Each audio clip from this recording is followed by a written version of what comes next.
Howard City est connue pour être la capitale du transport routier. La plupart des gens ici conduisent des camions ou ont un lien avec le transport routier. C'est une petite ville américaine typique. Et donc, passer de zéro criminalité à un double meurtre, ça a tout changé. Maintenant, bien qu'on soit une communauté soudée, on ne sait plus à qui on peut faire confiance. Je voudrais signaler 2 décès. Où ça? Derrière chez moi. Ma crainte, c'est qu'il échappe à la justice. Il lui a tiré dessus, en plein visage. Qui sait ce qu'il va faire? Vous ne savez pas si un fou ne va pas s'en prendre à vous et surgir de l'obscurité. Vous ne savez pas. Chaque seconde qui passe permet à ceux qui sont responsables de nous distancer toujours plus. Et on ne sait toujours pas combien de personnes on recherche. Je venais de perdre mon meilleur ami. Je ne savais pas si je devais pleurer ou être en colère, comment réagir. C'est comme un coup de poignard en plein cœur.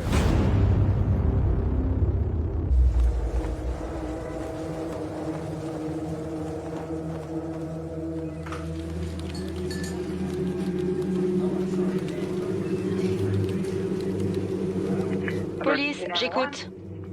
Je conduisais les enfants à l'école et un homme m'a fait signe de m'arrêter. Les secours, j'écoute. J'étais sur Dick Road. Et un type a essayé de monter dans ma voiture. Centrale, j'écoute. En allant à l'école, j'ai vu un homme sur la route qui arrêtait les voitures pour essayer de monter dedans.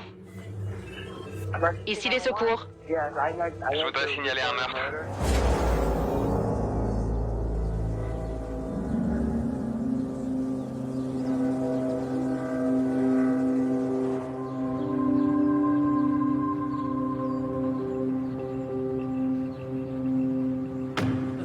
La météo ce jour-là, il devait faire dans les 10 degrés. Ni trop chaud, ni trop froid. Un temps d'automne typique du Michigan. Le matin, habituellement, je passais prendre mon beau-père et patron Bob vers 6h30, 7h, et on prenait le petit déjeuner au café Lakeside. Mais quand je suis arrivé devant chez lui, j'ai vu que la porte du garage était ouverte et que sa voiture n'y était pas. J'ai trouvé ça un peu bizarre. Je me suis dit qu'il voulait arriver avant moi au café, parce que ça nous arrivait parfois de jouer à qui arriverait le premier. Je pensais arriver au café et le voir me dire « J'ai gagné ».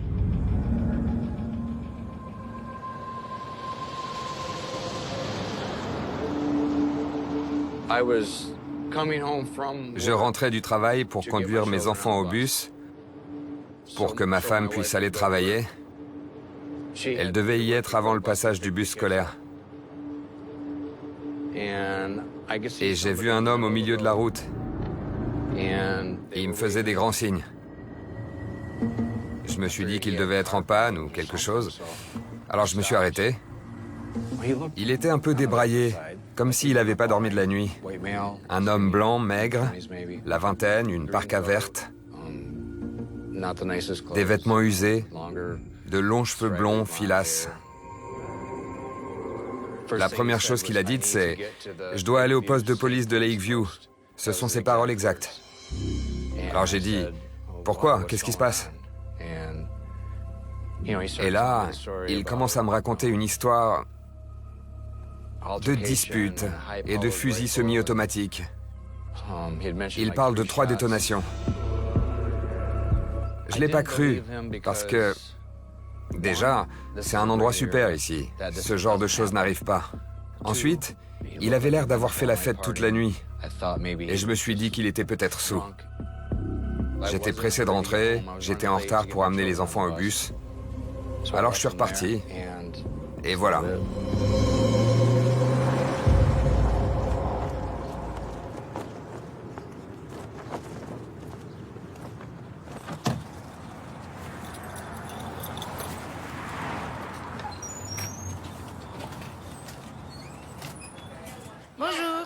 Bonjour, vous allez bien? Installez-vous. D'accord. Quand je suis arrivé et que j'ai vu qu'il n'était pas là, ça m'a un peu inquiété, mais sans plus parce que c'était déjà arrivé. Bob et Norma accompagnaient parfois des personnes âgées chez le médecin. Et on était lundi matin, et il avait peut-être oublié de me dire qu'il devait aller avec quelqu'un chez le médecin. Alors, j'ai appelé ma femme, Tammy, et je lui ai demandé si son père avait quelque chose à faire ce matin-là parce qu'il n'était pas chez lui. Elle ne savait pas, alors elle a essayé de l'appeler de son côté, et moi j'ai rappelé une fois ou deux d'ici. Mais il n'a pas répondu. On ne savait pas trop ce qu'il se passait. Quand je suis rentré et que j'ai répété à ma femme ce que cet homme m'avait raconté, elle m'a tout de suite dit « J'ai entendu 3 coups de feu ce matin ». Et là, je me suis dit qu'il fallait que je vérifie.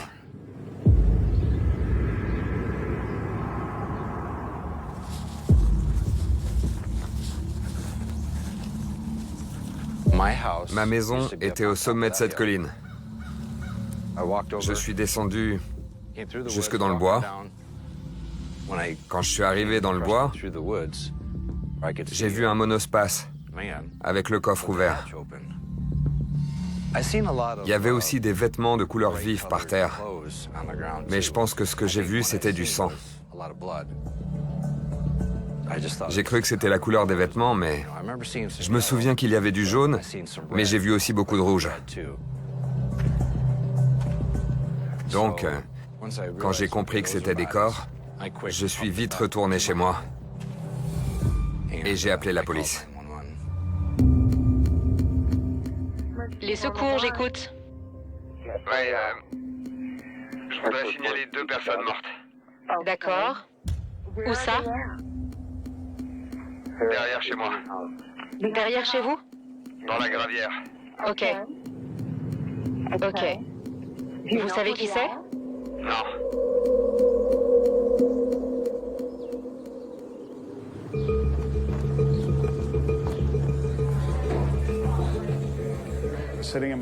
Je me souviens que j'étais à mon bureau et qu'il pleuvait.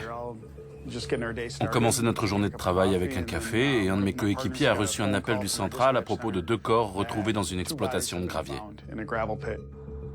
D'abord, j'ai cru à une erreur. J'ai reçu cet appel et je ne comprenais pas trop ce qui se passait. D'abord, on avait reçu un appel à propos d'un homme, plutôt mince, qui disait avoir été témoin d'un meurtre, et ensuite un autre appel signalant un couple âgé retrouvé mort dans la gravière. Donc ça faisait beaucoup d'informations à gérer en même temps.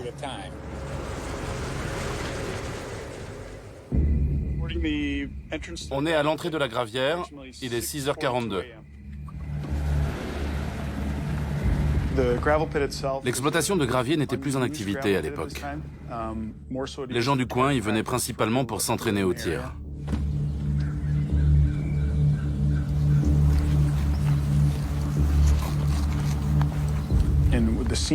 Sur la scène de crime, au sommet de la colline, au bord du chemin, il y avait un monospace, en travers du talus, comme s'il avait reculé et failli tomber. On a entré le numéro de la plaque dans l'ordinateur et découvert qu'il appartenait à Robert Bean. Et 2 corps ont été retrouvés en bas du chemin, sur une portion plane de la gravière. Monsieur et Madame Bean. Tout le monde les connaissait. La société de transport Bean était une des plus importantes de la région. Ça n'arrive pas souvent qu'on nous appelle pour un crime visant des membres aussi éminents de notre communauté. Ils avaient été tués par balle. On a retrouvé 3 douilles de fusil semi-automatiques. Il y avait plusieurs séries d'empreintes qui avaient été partiellement effacées. Il avait plu ce matin-là. Quand on découvre une scène de crime comme celle-là, on se demande ce que ce couple âgé de Howard City venait faire au nord du comté, dans une gravière au milieu de nulle part. Elle était toujours en chemise de nuit. Lui, en revanche, n'était pas en pyjama. Il était habillé, mais on se demandait comment il s'était retrouvé là. De toute évidence, il n'y était pas venu de leur propre chef.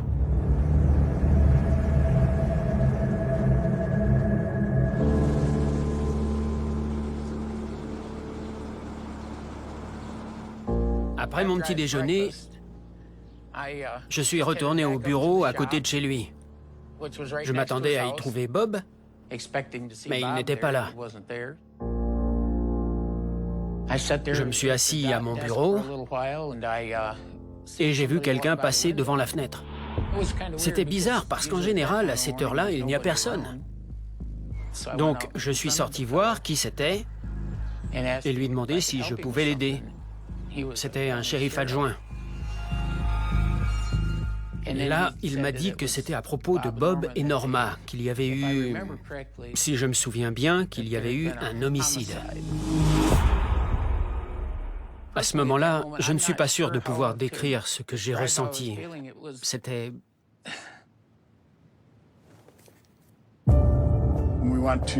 On est allé au domicile des Bean à Howard City. Il n'y avait pas de traces d'effraction. Il y avait des munitions éparpillées sur le lit, ainsi qu'un étui de fusil vide. On nous a confirmé que le sac à main de Madame Bean avait disparu. Je me suis demandé à qui profitait ce crime. Quel pouvait être le mobile? Il fallait enquêter sur la famille et les proches. Mais n'importe qui, sachant que les Bean étaient riches, aurait pu s'en prendre à eux.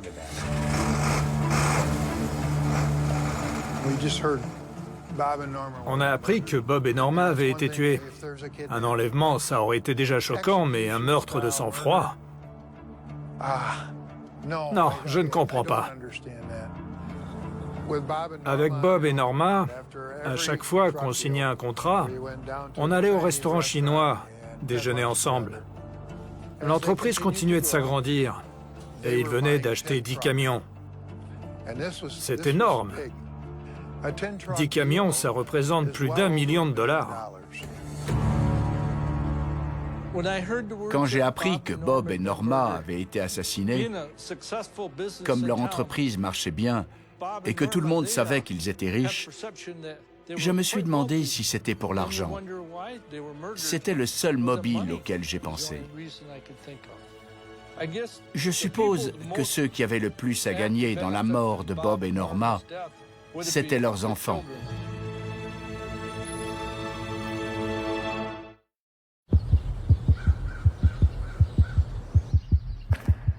Je suis opérateur d'excavatrice maintenant. J'ai été chauffeur routier pendant 20-25 ans. Ce que j'aime dans le métier de routier, c'est qu'on voit plein de choses différentes. Ce jour-là, j'ai vu passer 2 voitures de la police d'État. Et je me suis dit, tiens, c'est bizarre. 2 voitures, on n'en voit pas souvent ici. On doit voir passer une voiture de shérif une fois par mois à tout casser. J'ai reçu un appel d'un ami qui m'a dit « 2 personnes ont été tuées par balle. C'est Bob et Norma Bean. » Je n'ai jamais travaillé pour eux, mais je les connaissais de nom, et je me suis dit « C'est terrible. »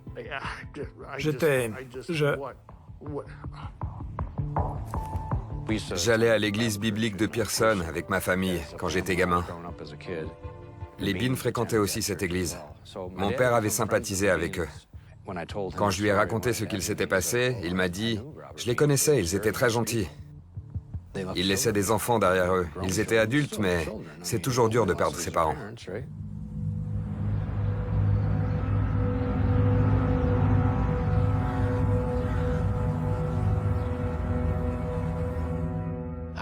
J'ai appelé ma femme, Tammy, et je lui ai demandé de rentrer à la maison. Je ne lui ai pas dit pourquoi. La police m'avait dit de ne rien lui dire, pour éviter qu'elle s'enfuit ou quelque chose comme ça. C'est là que j'ai compris qu'elle était considérée comme suspecte.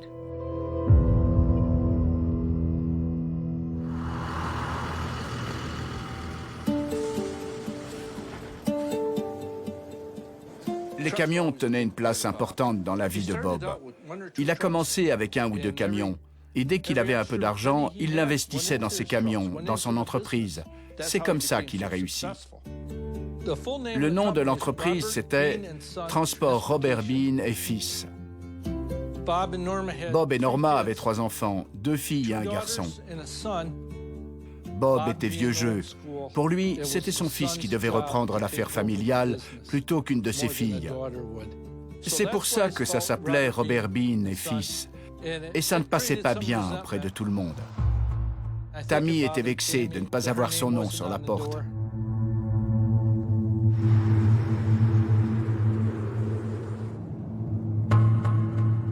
Le fils de Bob et Norma devait reprendre l'entreprise. Je pense que Tammy a essayé de faire comprendre à Bob qu'elle était suffisamment compétente pour gérer l'entreprise.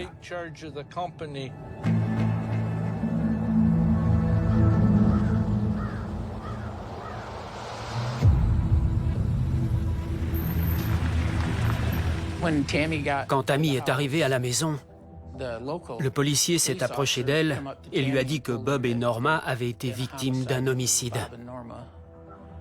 Elle l'a attrapé par sa cravate et a crié que ce genre de choses n'arrivait pas à Howard City. Tammy a eu une réaction très violente quand on lui a annoncé le meurtre de ses parents. Elle a attrapé le policier par sa cravate en criant « C'est pas possible ». Elle était sous le choc. Personne n'a la même réaction. Chacun réagit différemment. Il faut savoir jauger chaque situation selon le contexte. Comment ils réagissent, si c'est une réaction appropriée, et sinon en quoi ce n'est pas une réaction appropriée. Ce qui m'a le plus étonné, c'est qu'elle attrape le policier comme ça. Je savais que Tammy n'aurait jamais fait de mal à Bob et Norma. Elle les aimait plus que tout au monde.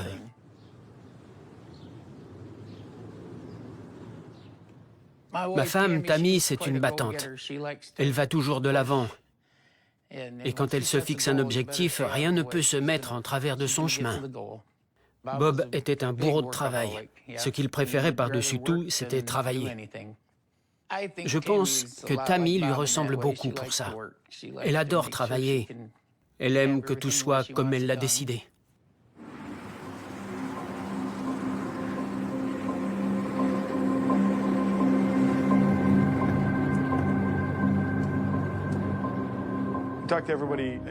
On a parlé à tout le monde pour voir qui était impliqué. Et après avoir interrogé la famille, on a pu rayer Tammy de la liste des suspects. Il était évident qu'elle n'était pas impliquée. La veille du meurtre de mes parents, on est allé au bowling. On s'est bien amusé. Et je ne me doutais pas de ce qui allait arriver le lendemain. Je ne savais pas que c'était la dernière fois. Et tant mieux. Elle aimait tellement son petit-fils. Ça me rend tellement triste de me dire qu'il n'aura jamais de souvenirs avec eux et qu'il ne saura jamais à quel point mes parents l'aimaient. Je ne voyais pas du tout qui pouvait avoir fait ça. Pas à mes parents, pas à eux.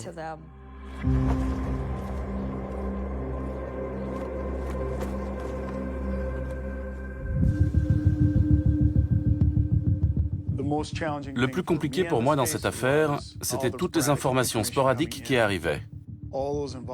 Tous les services concernés s'efforçaient de communiquer entre eux, et en 2008, nos moyens de communication n'étaient pas aussi développés qu'aujourd'hui. On avait très peu d'indices. Il y avait 2 scènes de crime, l'endroit où les corps avaient été retrouvés et la maison des Bean. Il y avait les appels reçus par la police au sujet d'un homme blanc, mince, avec des cheveux longs, blond châtain, au comportement étrange, qui disait avoir tout vu à l'est de la gravière. C'était assez difficile de tout recouper.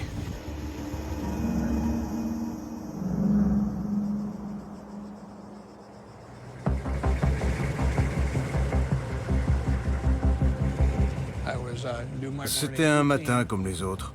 Je suis parti de chez moi pour aller au travail. J'ai tourné au bout de l'allée pour rejoindre la route. Et au bout de 2 kilomètres, j'ai vu un homme grand, chauve, qui me faisait signe. Il portait un sweatshirt déchiré et un pantalon de treillis. Je ne l'avais jamais vu. Et je vis ici depuis 30 ans. Je me suis arrêté, j'ai verrouillé les portières et j'ai baissé la vitre à moitié.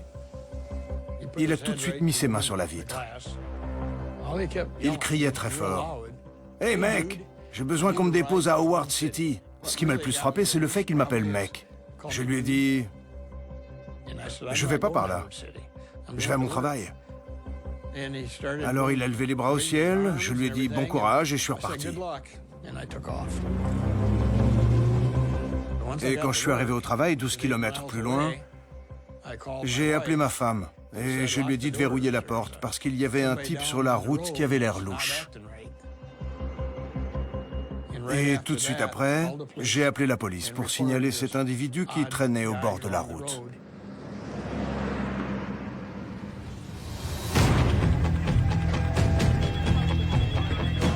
Police, j'écoute. Oui, je voudrais signaler un homme qui marche au bord de la route et qui a l'air très agité. Il n'est pas dans son état normal.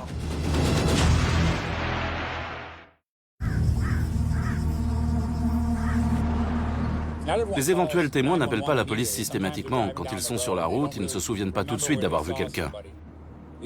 Nous, les enquêteurs, on ne savait pas si on avait un suspect ou deux suspects qui auraient pu commettre ces meurtres. Et on ne savait pas où ils étaient à ce stade.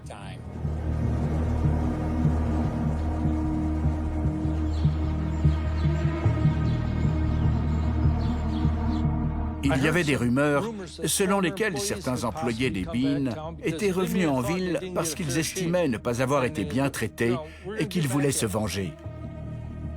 On n'en savait rien, mais on se dit que tout est possible. Tout le monde aimait mes parents.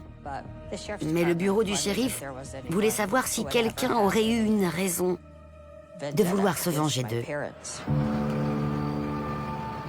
Parfois, certains chauffeurs n'étaient pas contents parce qu'ils n'étaient pas rentrés quand ils pensaient rentrer ou qu'ils s'étaient portés volontaires pour un transport qui s'était mal passé. Et mon père ne pouvait pas se résoudre à les remercier, alors c'est moi qui m'en chargeais. Il assistait à la réunion, mais ce n'était pas lui qui les licenciait. C'est moi qui embauchais et licenciais les chauffeurs, donc ça n'avait pas de sens. S'ils avaient voulu se venger, ils auraient dû s'en prendre à moi, pas à mes parents. C'était inconcevable que ça puisse être un employé. Mon père les traitait vraiment très bien. Tout le monde essayait de comprendre pourquoi. C'était la question qu'on se posait. Pourquoi c'est arrivé? Est-ce que c'était quelqu'un qui pensait qu'ils avaient de l'argent? Est-ce que c'était quelqu'un qui estimait ne pas avoir été bien traité? Est-ce que c'était quelqu'un qui voulait ce qu'ils avaient? Je n'arrivais pas à trouver de raison. C'était très dur pour moi. À Howard City, les gens aiment bien parler. Donc on entend beaucoup de ragots et j'ai entendu dire que certaines personnes moins aisées étaient jalouses de Bob et Norma. En 2008, la famille Bean était l'une des plus riches de la ville. Elle possédait une grande entreprise avec beaucoup de camions et elle avait une belle maison. Dans les quartiers environnants, il y avait beaucoup de maisons décrépites, des vieux bungalows branlants. Donc, oui, on voyait tout de suite la différence de statut social. Mais vu le nombre de personnes que Bob et Norma aidaient, je ne voyais pas qui aurait pu faire ça en ville.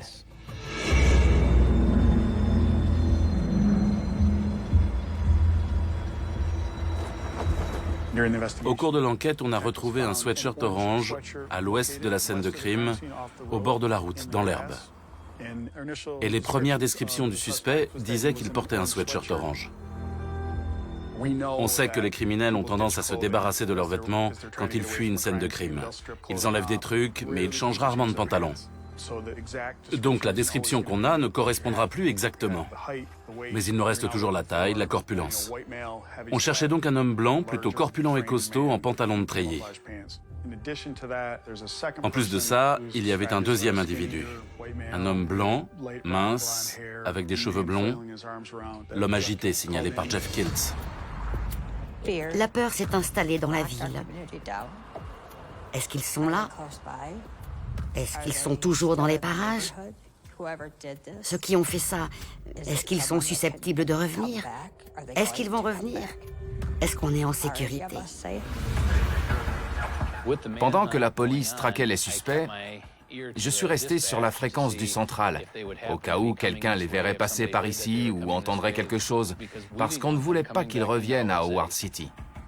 Mais si jamais ils revenaient, je voulais m'assurer qu'on serait prêt. Cette chasse à l'homme était un véritable cauchemar logistique, parce qu'on ne savait pas où étaient les suspects. Et quand nos hommes arrivaient quelque part, la personne qu'ils recherchaient n'y était plus. On avait toujours un temps de retard.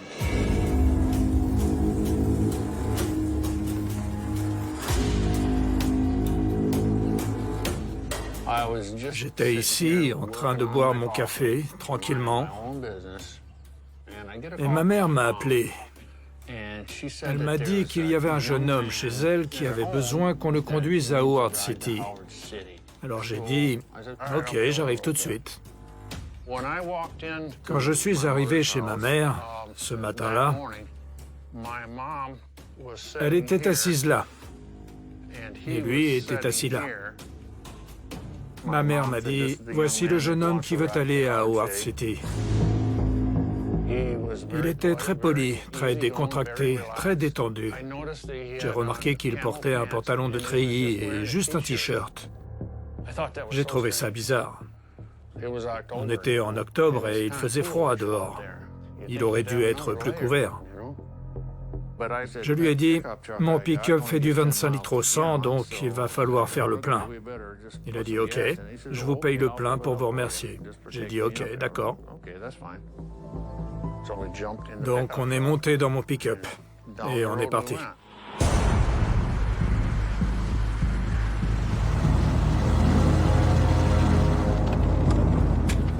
Sur le chemin entre la ferme et la station-service, on a bavardé. On a parlé de chasse, de ses ennuis de voiture. Et on est passé devant des voitures de police. Et j'ai pensé, c'est bizarre. C'est rare de voir autant de policiers ici. Pendant qu'on était en patrouille, on nous a informé qu'on avait aperçu un homme corpulent, portant un pantalon de treillis, dans un pick-up rouge. Donc on a lancé toutes nos unités à la recherche de ce pick-up. Une fois arrivé à la station-service, il a dit « Je vais aller payer ». J'ai dit « OK ».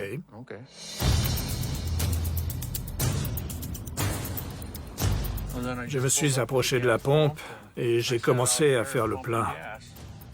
Et là, 6 ou 8 voitures, du shérif, de la police d'État, des voitures banalisées, sont arrivées. Et je me suis dit, je ne sais pas ce qu'il se passe, mais je crois que je me suis fourré dedans jusqu'au cou.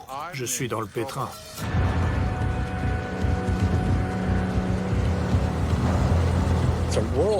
C'est une zone rurale et les seules boutiques ou cafés dans le coin, ce sont ceux des stations-service. Les officiers y sont allés et ont prévenu les employés qu'on était à la recherche d'un suspect, qu'un crime grave avait été commis. Si vous voyez quelqu'un qui correspond au signalement ou quelqu'un qui a un comportement suspect, prévenez-nous.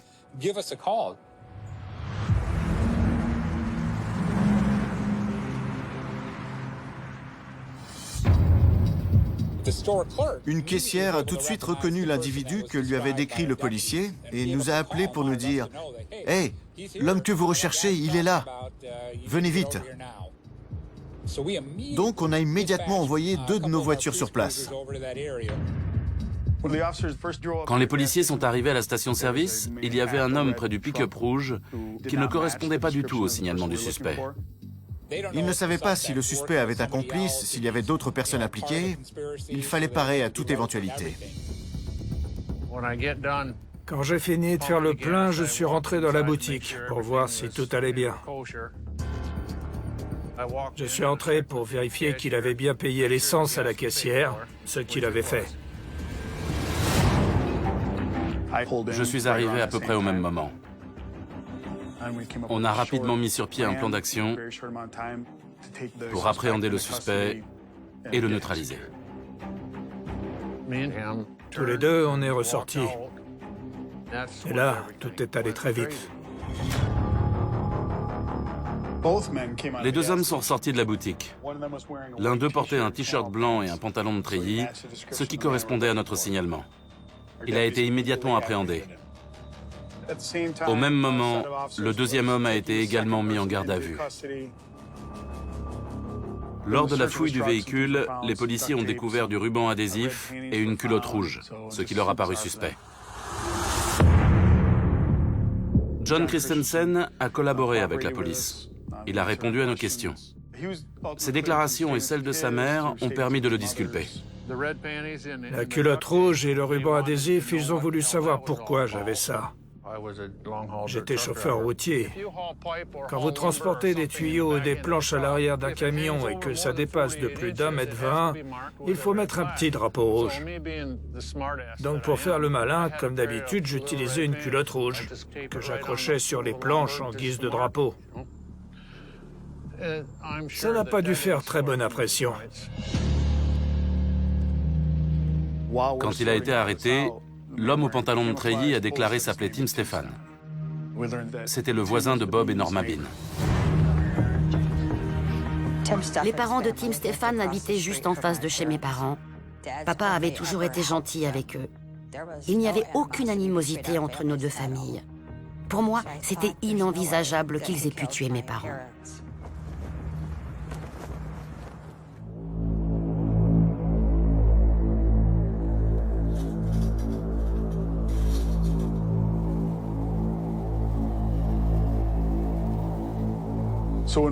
Avant d'interroger un suspect, on l'observe un petit moment pour voir ce qu'il fait.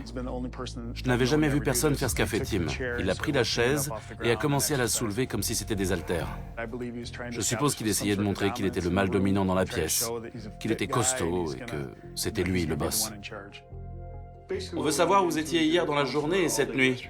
On veut comprendre. J'ai rien fait. On veut comprendre ce qu'il s'est passé. Tim a fait mine de collaborer. Il a donné sa version des faits, a dit qu'il était innocent et n'avait rien fait. C'est quelqu'un d'autre qui a fait ça. Vous voyez? Pardon de vous déranger, mais on a quelque chose. On revient tout de suite, ok? Ok. C'est là qu'on a reçu un appel du central. On n'y comprenait plus rien. Police, j'écoute. Je viens de conduire les enfants à l'école et il y avait un homme au bord de la route qui me faisait signe. Cheveux longs, blonds. Il avait une veste de treillis, comme s'il allait chasser, mais en regardant bien, il n'avait pas le reste de la tenue de chasseur. Pantalon, chaussures. Ce type est très louche. Franchement, je suis pas rassuré. Je vous envoie quelqu'un. Il ne va pas tarder. J'étais au bureau, je faisais de la paperasse. J'ai reçu un appel du central pour me signaler un individu qui arrêtait les voitures pour essayer de monter dedans. À l'école de police, on nous apprend que quand on répond à un appel, il faut envisager tous les cas de figure. Comme est-ce qu'on devrait faire usage de son arme ou pas? Quand je suis arrivé sur place, j'ai vu un homme blanc qui marchait au bord de la route. Il était débraillé et il n'avait pas l'air d'être là juste pour se promener. Et je me suis arrêté à une distance raisonnable pour avoir le temps de sortir de la voiture avant de lui parler et ne pas être en position désavantageuse par rapport à lui. Je lui ai crié des instructions, mais il ne m'écoutait pas. J'avais la main posée sur mon arme. Tant que la situation n'est pas sous contrôle, il faut toujours s'attendre à tout. Cet homme s'est avancé vers moi.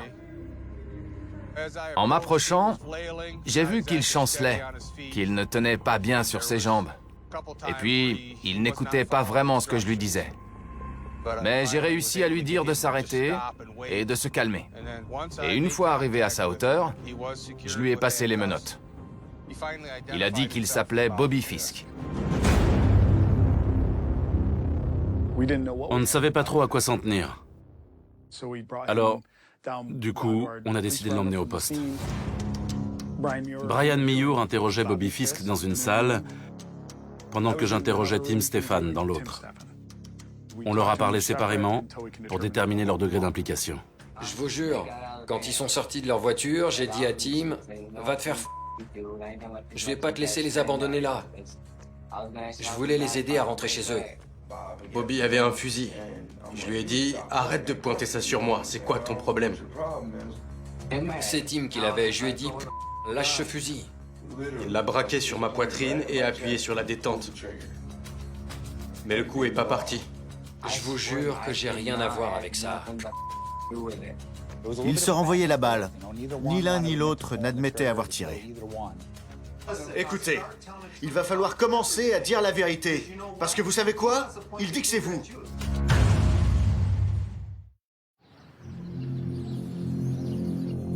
Comment ça va? C'est Robert ou Bob? Robert. Robert. Moi, c'est Brian. On a appris que Bobby Fisk était au poste de police. Je connaissais la famille Fisk. Elle vivait ici depuis longtemps. Et à une certaine époque, ma mère et moi, on emmenait certains des enfants à l'église. Bobby en faisait partie. Donc on se demandait ce qu'il se passait. J'allais à l'épicerie et j'ai vu que quelqu'un me faisait des grands signes. Et en m'approchant, J'ai vu que c'était Rob Fisk, Bobby Fisk. Je l'ai accompagné à l'épicerie et après, on est allés tous les deux chez son père. Ce qui a fini par émerger, c'est qu'ils étaient effectivement ensemble, qu'ils étaient allés à l'épicerie avant le meurtre pour acheter de l'alcool, puis qu'ils étaient allés se poser tous les deux chez Tim.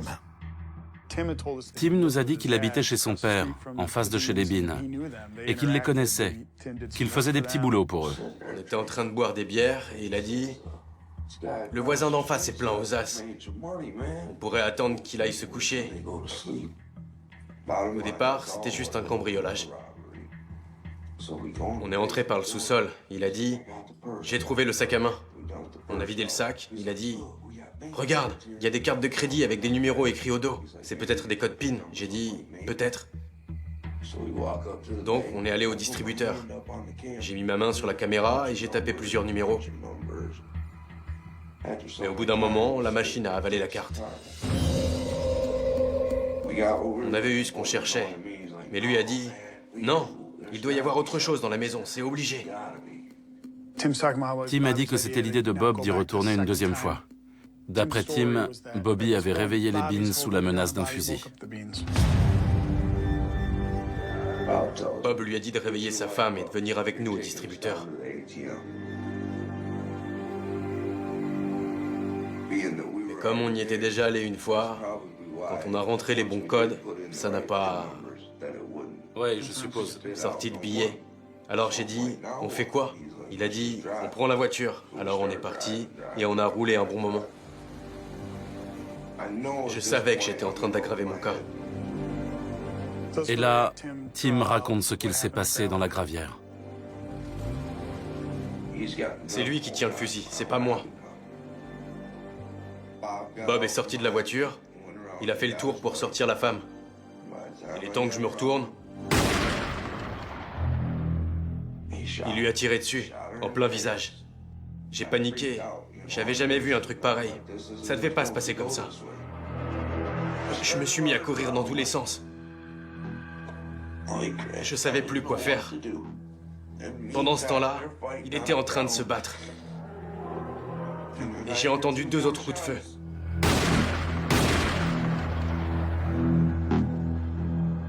Tim affirme qu'il avait peur de Bobby et que c'est Bobby qui a tiré et qu'il était terrifié. On a dit à Bobby, ça ne s'est pas passé comme tu le dis. Tim nous a raconté comment ça s'était déroulé sur place. Et on a tout repris depuis le début. Et on est arrivé à lui soutirer les informations petit à petit. Mais ça a mis du temps avant que Bob se mette à raconter ce qu'il s'était vraiment passé. On l'a laissé parler 2 bonnes heures pour le laisser arriver petit à petit à la vérité et admettre enfin où il était, ce qu'il a fait et ce qu'il a vu.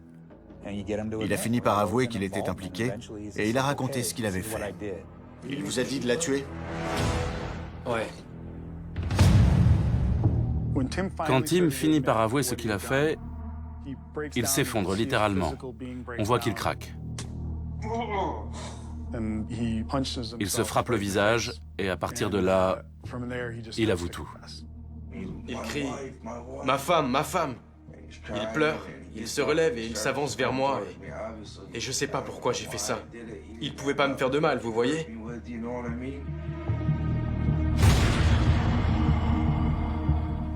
J'ai appuyé sur la détente.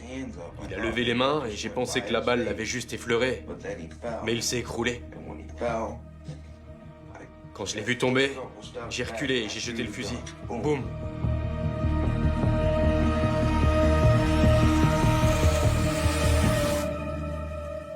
Bobby a fini par avouer qu'il avait tué Norma et que c'est Tim qui avait tué Robert.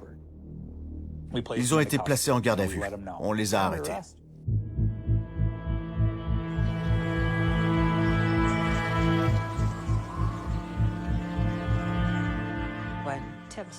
Quand le père de Tim, Stefan, a appris que son fils était l'un des 2 hommes qui avaient tué mes parents, il a fait un infarctus. Il n'arrivait pas à le croire. Il était ami avec ma famille. Mes parents étaient toujours prêts à aider les Stefan à acheter, à manger, à faire réparer leur voiture si besoin, dès qu'ils le pouvaient. Tout ça n'avait aucun sens. Quand Bob et Norma ont été assassinés, ça a traumatisé toute la ville. On ne savait pas quoi faire, ni comment réagir, s'il fallait être en colère ou pleurer. Je m'imaginais à la place de Bob, et que quelqu'un tue ma femme sans raison, et en plus sous mes yeux. J'en ai fait des cauchemars. Les Bean possédaient une entreprise. Ils avaient de l'argent et ça faisait des envieux. Pour moi, c'était évident. C'était un crime motivé par la convoitise. Au terme de 6 jours de procès et 8 heures de délibération, Bobby Fisk est reconnu coupable des meurtres de Robert et Norma Bean. Tim Stéphane a déjà plaidé coupable pour sa participation au meurtre.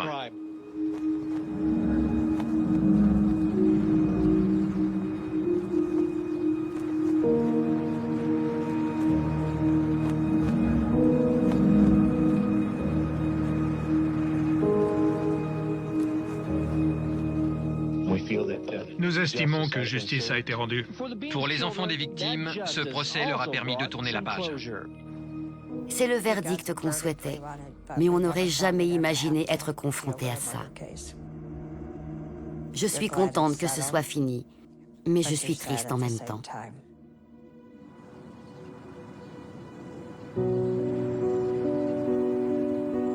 Ça me faisait froid dans le dos, parce qu'avec mes enfants, on allait parfois s'entraîner au tir dans cette gravière.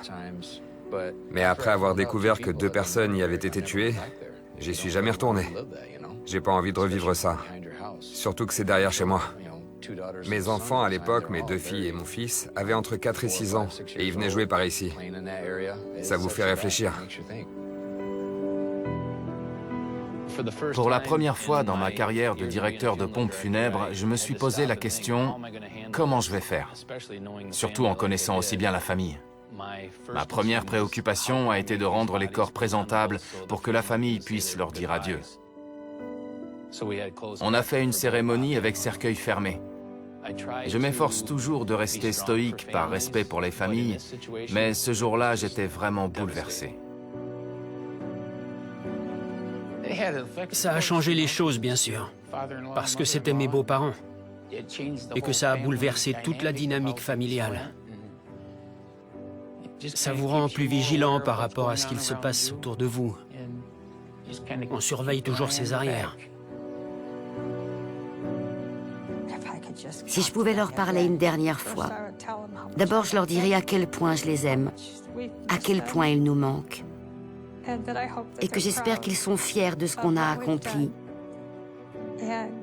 et qu'ils ont un merveilleux petit-fils. Quand mon fils avait 3 ans, il m'a dit « Papy aimait les camions, et toi, tu aimes les camions ?» Je suis sûre que moi aussi, j'aimerais les camions. Ça me rend heureuse de pouvoir perpétuer ce que mon père a commencé, et je vais continuer. Sous le ciel clément du sud-ouest de la France, la ville de Toulouse s'étire le long des rives paisibles de la Garonne. Surnommée la ville rose, en raison de la couleur chaleureuse des briques en terre cuites qui ornent ses façades, elle est une métropole vibrante, chargée d'histoire et baignée par la douce lumière du soleil occitan. C'est un endroit où il fait bon vivre une ville qui invite à la flânerie sur ses places ombragées, à la convivialité et à la construction d'un avenir serein.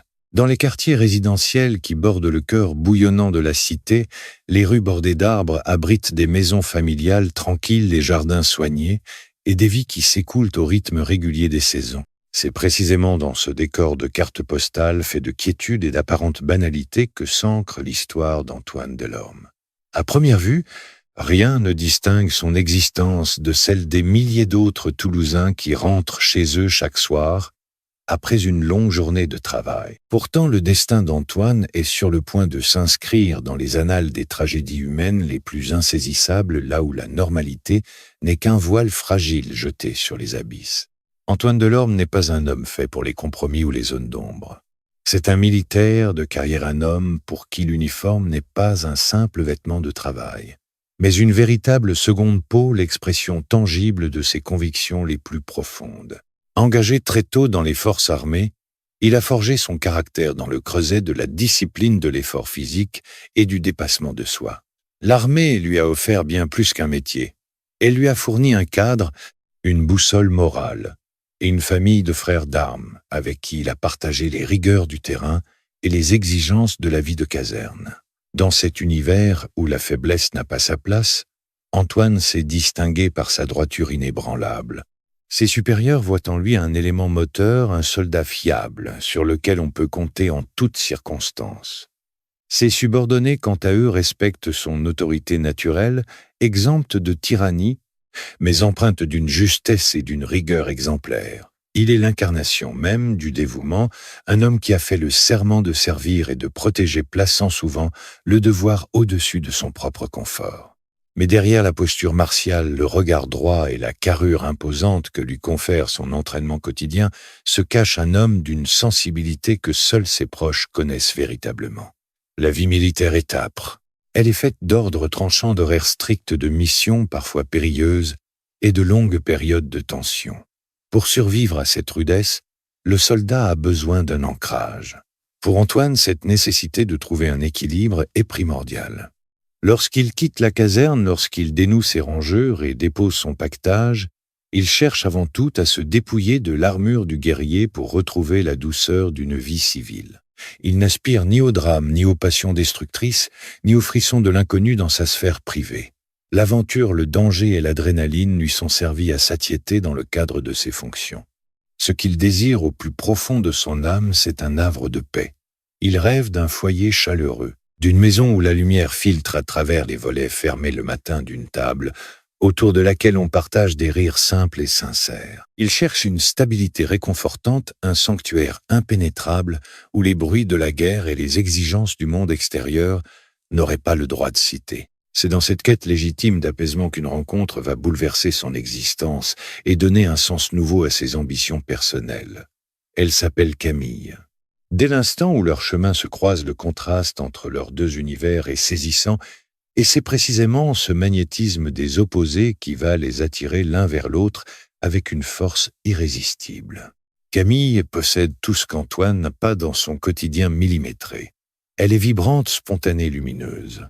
Elle évolue dans le monde civil avec une grâce et une légèreté qui fascinent immédiatement le militaire. Si la vie d'Antoine est une symphonie martiale régie par le tempo strict des marches et des rassemblements, Camille est une mélodie libre, imprévisible et joyeuse. Elle apporte de la couleur dans un monde jusqu'alors dominé par le kaki et la rigueur institutionnelle. Leurs premiers échanges sont empreints de cette magie propre au début d'idylle, où chaque regard échangé semble être une promesse pour l'avenir. Antoine, souvent taiseux et réservé, découvre à ses côtés une facilité déconcertante à s'ouvrir, à partager ses espoirs et à esquisser des sourires qu'il réservait autrefois à de rares occasions. Camille, de son côté, est séduite par la solidité de cet homme. Dans un monde moderne où tout semble éphémère et incertain, Antoine fait figure de roc. Il émane de lui une aura de protection et de sécurité qui la rassure profondément. Elle voit en lui un partenaire infaillible, un homme incapable de trahison dont le sens de l'honneur garantit la loyauté. Très vite, leur relation dépasse le stade de la simple romance pour se transformer en un projet de vie commun, un engagement mutuel vers la construction d'un idéal. Les promenades le long des quais de la Garonne, les dîners en tête, à tête dans les petits restaurants du centre-ville de Toulouse et les week-ends passés à explorer l'arrière-pays, Occitan cimentent leur amour. Ils tissent ensemble la toile d'une relation fusionnelle. Pour Antoine, Camille devient bien plus qu'une compagne. Elle est la clé de voûte de son édifice personnel, la raison pour laquelle il se bat et travaille avec autant de ferveur. Elle lui offre l'équilibre parfait qui lui manquait. En sa présence, les ombres de son métier exigeant se dissipent.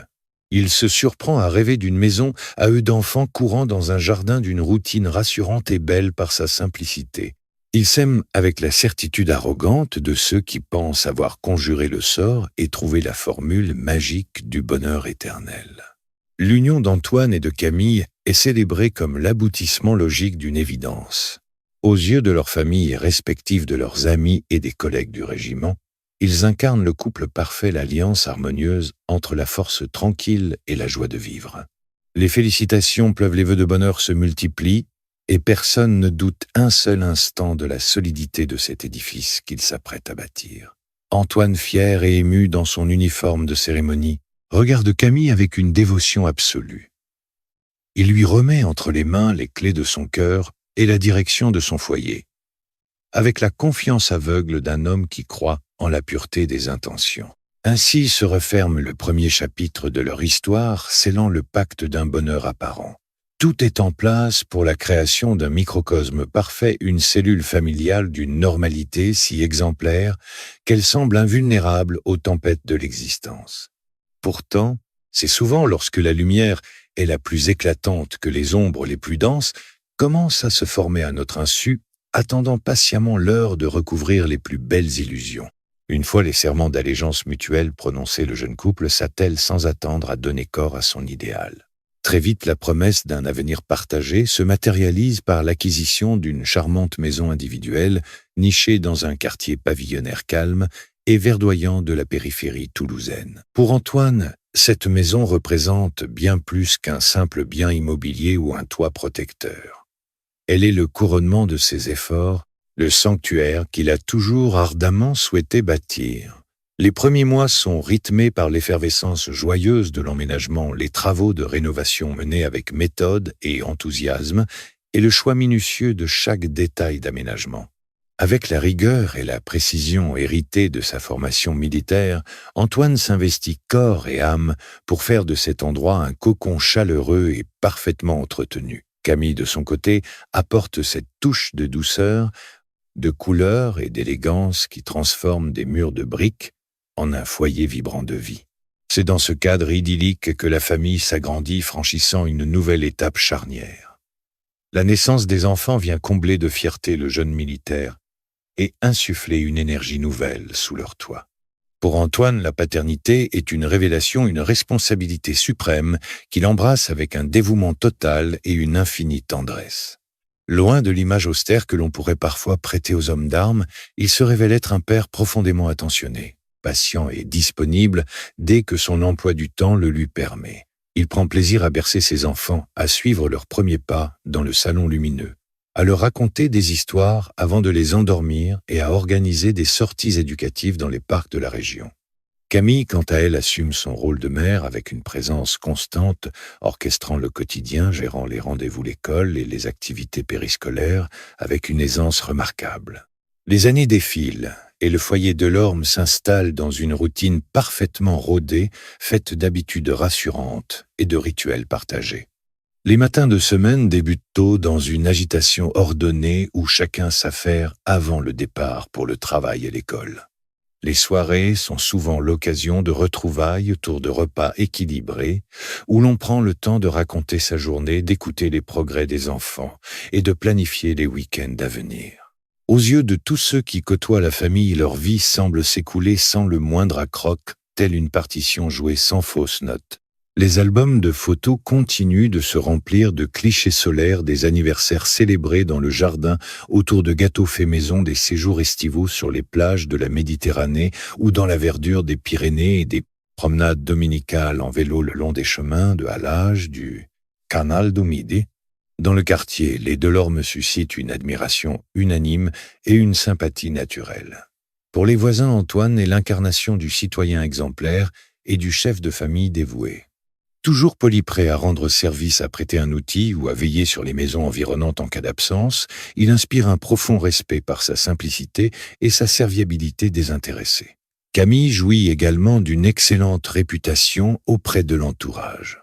On l'aperçoit comme une femme aimable, sociable, souriante, toujours impeccablement mise et attentive au bien, être de son foyer. Les échanges par-dessus la haie mitoyenne sont courtois et légers, portant sur l'entretien du gazon, la scolarité des enfants ou les douceurs du climat toulousain. Rien, absolument rien dans cette existence ouverte et transparente ne donne prise au moindre doute ou au plus petit commérage. Au sein du régiment d'Antoine, cette image de stabilité familiale est tout aussi prégnante et valorisée. Ses camarades et ses supérieurs savent que le soldat puise sa force et sa concentration dans l'équilibre sans faille de sa vie personnelle. Dans un milieu où les tensions professionnelles peuvent parfois fragiliser les couples, la réussite conjugale d'Antoine est souvent citée en exemple. Lorsque des événements sociaux rassemblent les familles des militaires, Camille et Antoine apparaissent toujours complices, unis et fiers de leur parcours. Antoine ne manque jamais une occasion de rappeler avec une gratitude sincère combien le soutien de son épouse lui est précieux pour affronter les contraintes de son métier. Il vit avec la certitude tranquille d'avoir ancré son existence sur un socle d'une solidité à toute épreuve. Chaque décision financière ou matérielle est prise avec prudence et clairvoyance pour garantir la sécurité du ménage sur le long terme. Antoine gère les ressources du foyer avec le souci constant de ne manquer de rien et de protéger l'avenir de ses proches. Il veille à ce que les assurances soient à jour, que l'épargne soit régulièrement alimentée et que la maison demeure un patrimoine pérenne pour ses enfants. Cette prévoyance dictée par l'amour filial et marital renforce encore le sentiment général d'invulnérabilité qui émane du couple. Les jours succèdent aux jours avec une fluidité rassurante, confortant l'idée que le travail, la droiture et l'affection suffisent à prémunir une existence contre les aléas du monde. Pourtant, cette perfection affichée si admirable et si unanimement reconnue porte en elle le piège subtil des apparences. Les regards extérieurs ne captent que les reflets dorés d'une surface impeccablement lisse, ignorant tout de la complexité silencieuse qui peut s'installer au fond des cœurs. À force d'ériger ce sanctuaire avec une telle minutie, Antoine ne conçoit même pas la possibilité qu'une ombre vienne troubler ce tableau idyllique. Pour lui, le pacte est scellé, les fondations sont inaltérables et le bonheur est un acquis durable.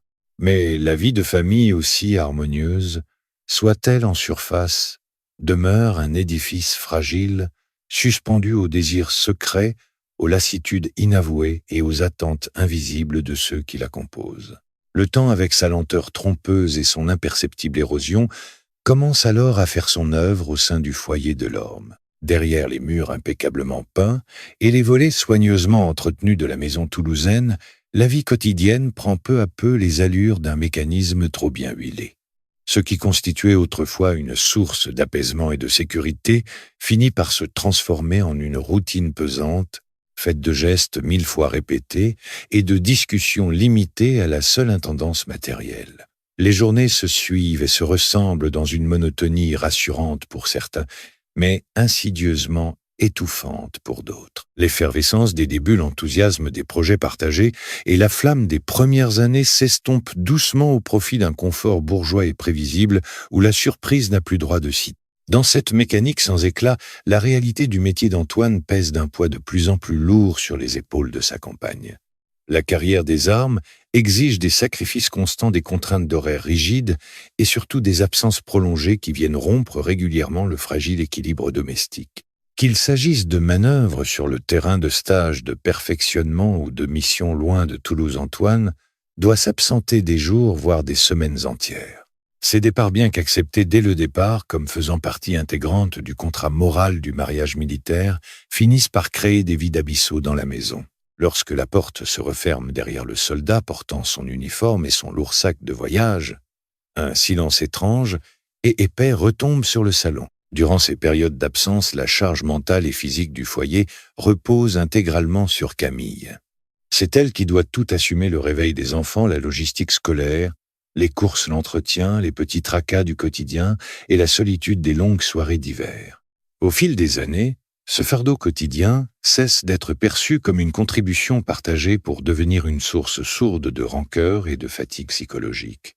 Camille se retrouve souvent seule face à elle-même, prisonnière d'une existence pavillonnaire où chaque journée ressemble à la précédente. Les 4 murs de la maison pensée pour former un havre de paix et un refuge protecteur prennent progressivement la tournure d'une cage dorée silencieuse et isolée de l'animation du monde extérieur. Les retours d'Antoine à la maison autrefois célébrés comme de véritables moments de fête et de retrouvailles passionnées perdent peu à peu de leur intensité. Rentrant épuisé par l'effort physique, la tension opérationnelle et la stricte discipline de la vie militaire, Antoine n'aspire qu'au repos, au calme et à la stabilité réparatrice de son foyer. Pour lui, le bonheur suprême réside précisément dans cette tranquillité sans vague, dans la certitude que tout est à sa place et que rien ne bouge. Il ne réalise pas dans son aveuglement bienveillant que le calme auquel il aspire tant ressemble pour sa femme à un engourdissement mortifère. Le militaire habitué aux ordres clairs et aux situations tranchées n'a pas les outils émotionnels pour déceler les subtils signaux de détresse ou les silences lourds de sens qui commencent à ponctuer leur soirée. La communication au sein du couple s'altère de manière presque invisible. Les conversations profondes, autrefois nourries de confidences et de projets d'avenir, se réduisent désormais à de simples échanges utilitaires. La liste des courses, le carnet de notes des enfants, les factures à régler ou la date du prochain départ en mission.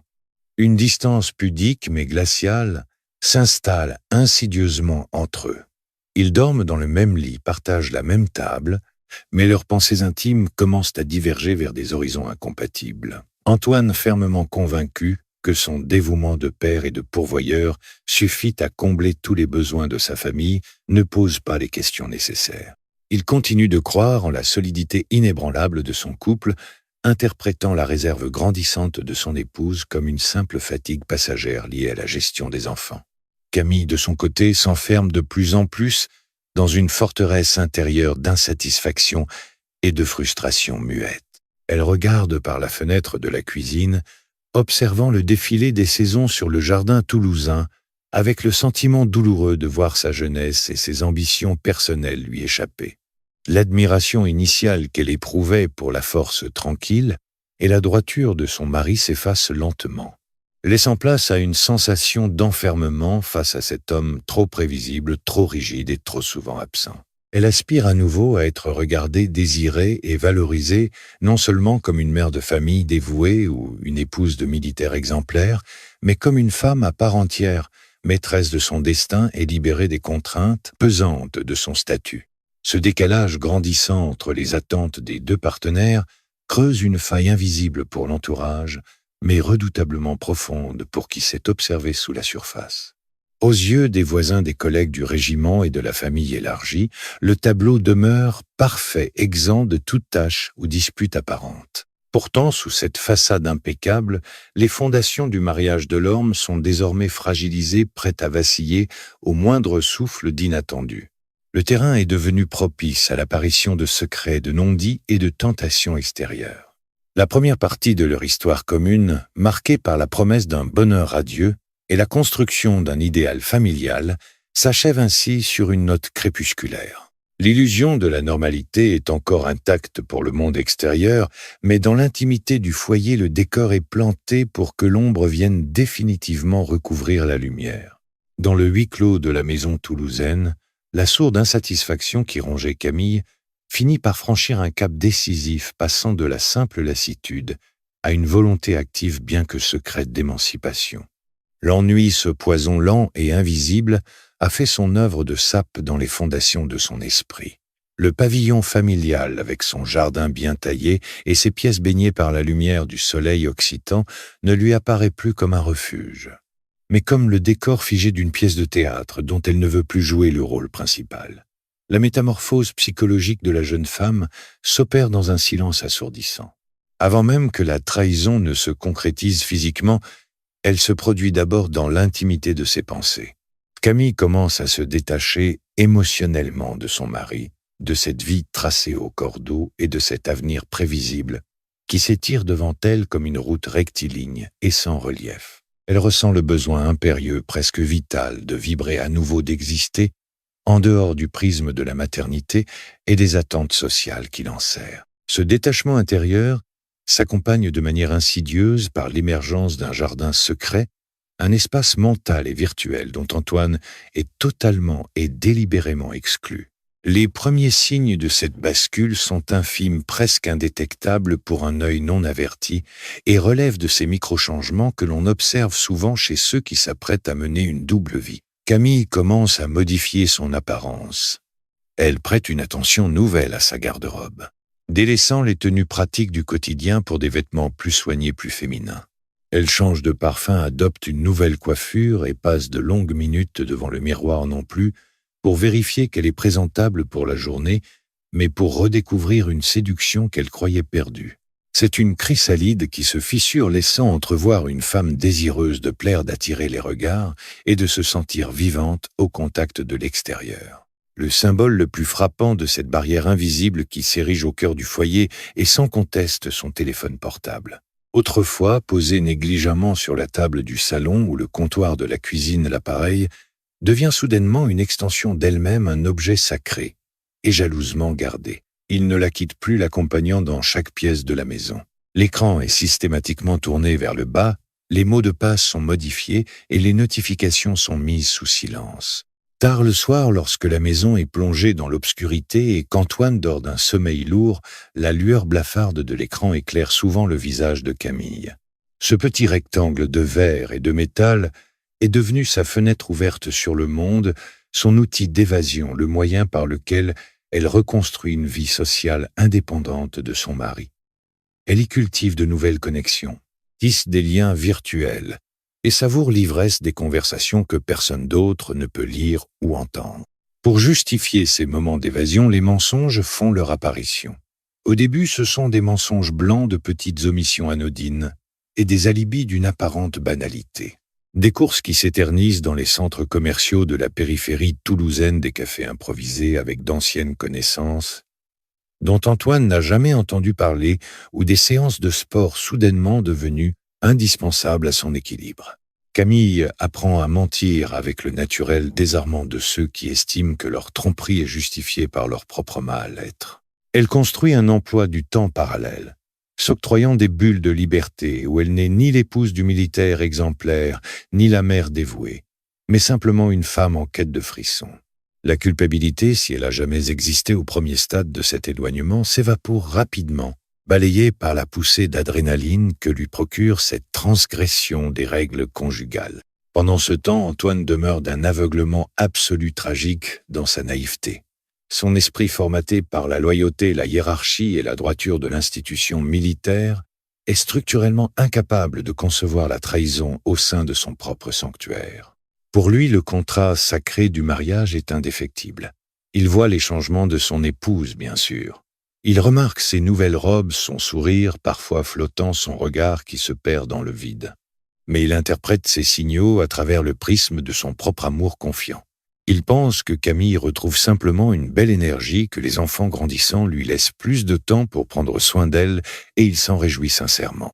Lorsqu'il rentre de ses missions fatigué, mais heureux de retrouver les siens, il ne perçoit pas que l'étreinte de sa femme a perdu de sa chaleur, que ses baisers sont devenus mécaniques, dictés par la simple habitude plutôt que par l'élan du cœur. Le décalage entre les deux époux devient alors abyssal, créant une atmosphère d'une étrange dualité sous le toit des Delorme. D'un côté, Antoine continue de s'investir corps et âme pour assurer le confort matériel de sa famille, planifiant l'avenir, finançant les travaux de la maison et renouvelant ses contrats d'assurance vie avec le sentiment du devoir accompli. De l'autre, Camille orchestre sa propre fuite intérieure.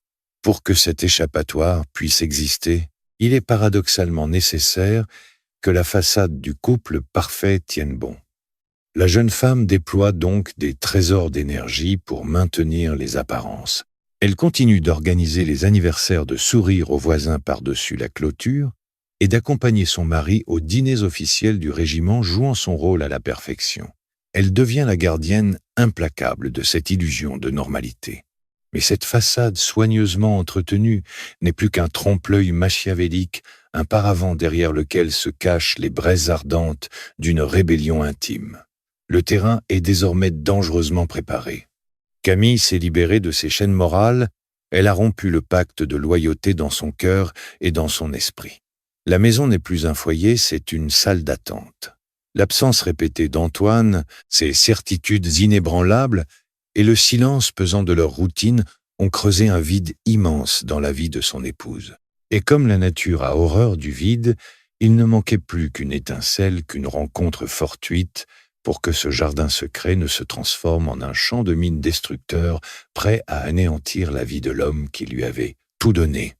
Le décor et planté la brèche est ouverte pour laisser entrer l'ombre. Dans cette atmosphère chargée de non-dits et d'attentes souterraines, il ne manquait qu'un catalyseur pour transformer l'insatisfaction silencieuse en une rupture irréversible. Ce catalyseur porte un nom: Romain Garnier.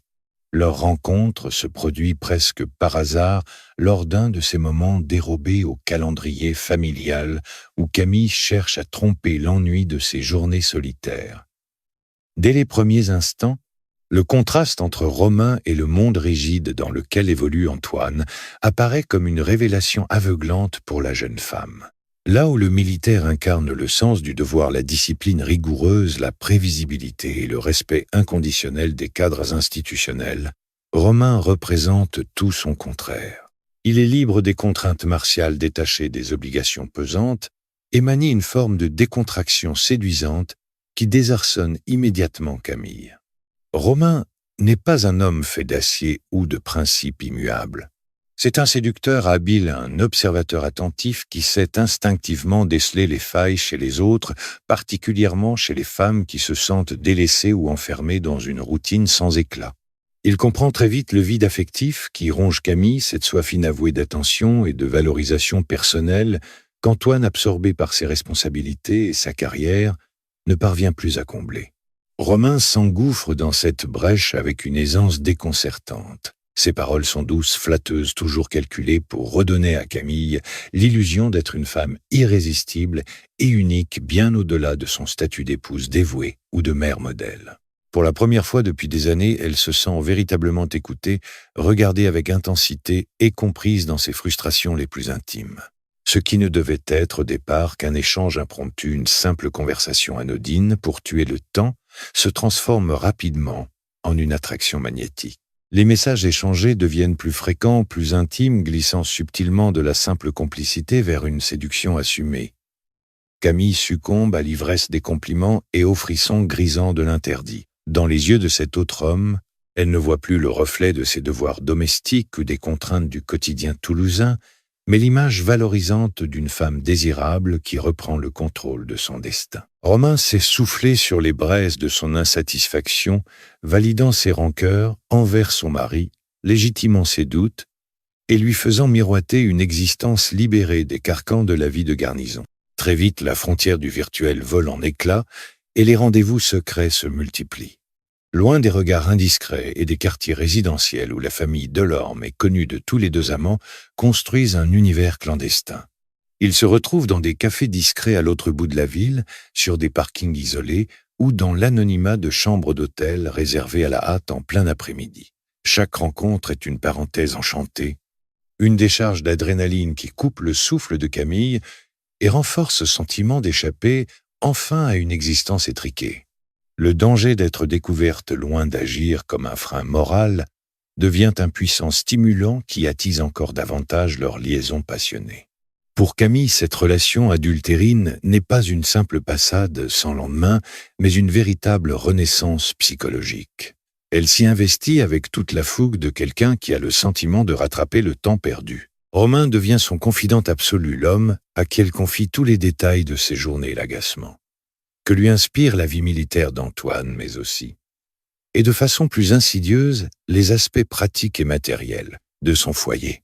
Dans l'intimité de leurs échanges, les discussions glissent parfois vers la situation financière du couple, les contrats signés à la maison, le train de vie et les protections matérielles qu'Antoine a patiemment mis en place pour sécuriser l'avenir des siens. Sans le mesurer pleinement au début, Camille livre à son amant les clés de l'intimité matérielle de son mariage. Romain, quant à lui, découvre une femme fascinée sous emprise affective et prête à tout pour préserver cette bulle d'évasion. Il écoute avec un intérêt grandissant les confidences de sa maîtresse. L'homme n'est pas seulement séduit par le charme de Camille. Il perçoit également le confort, la stabilité et les opportunités financières qui gravitent autour de cette famille bourgeoise et bien établie. La relation amoureuse commence alors à se teinter d'une dimension beaucoup plus trouble et opportuniste. Entre les déclarations passionnées et les serments clandestins, une dynamique toxique se met lentement en place, où les deux complices nourrissent mutuellement leur désir d'une vie meilleure débarrassée des obstacles qui entravent leur liberté. Pendant que ce lien illégitime se resserre de jour en jour, le fossé moral avec Antoine devient infranchissable.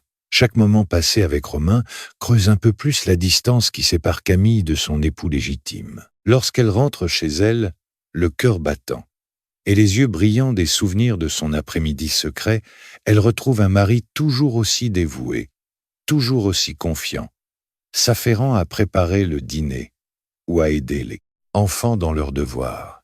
La culpabilité, qui aurait pu surgir face à la bonté et à la droiture d'Antoine, est totalement étouffé par l'illusion que cette nouvelle passion lui donne tous les droits. Camille commence à éprouver un mépris froid pour la naïveté de cet homme, incapable de voir ce qui se déroule sous ses propres yeux.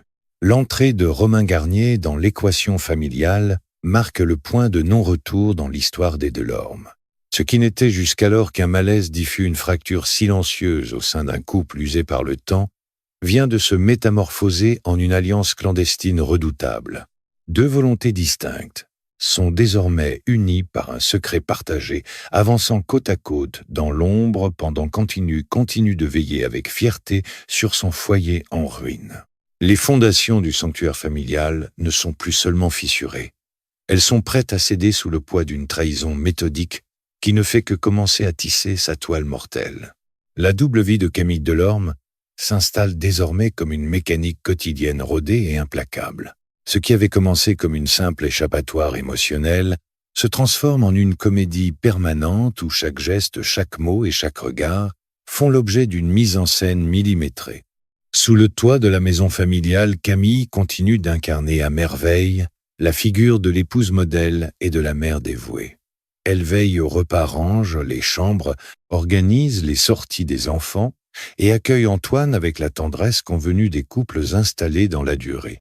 Mais cette apparence de sérénité n'est plus qu'un masque de cire froid et impassible destiné à dissimuler une réalité clandestine qui prend de jour en jour des proportions démesurées.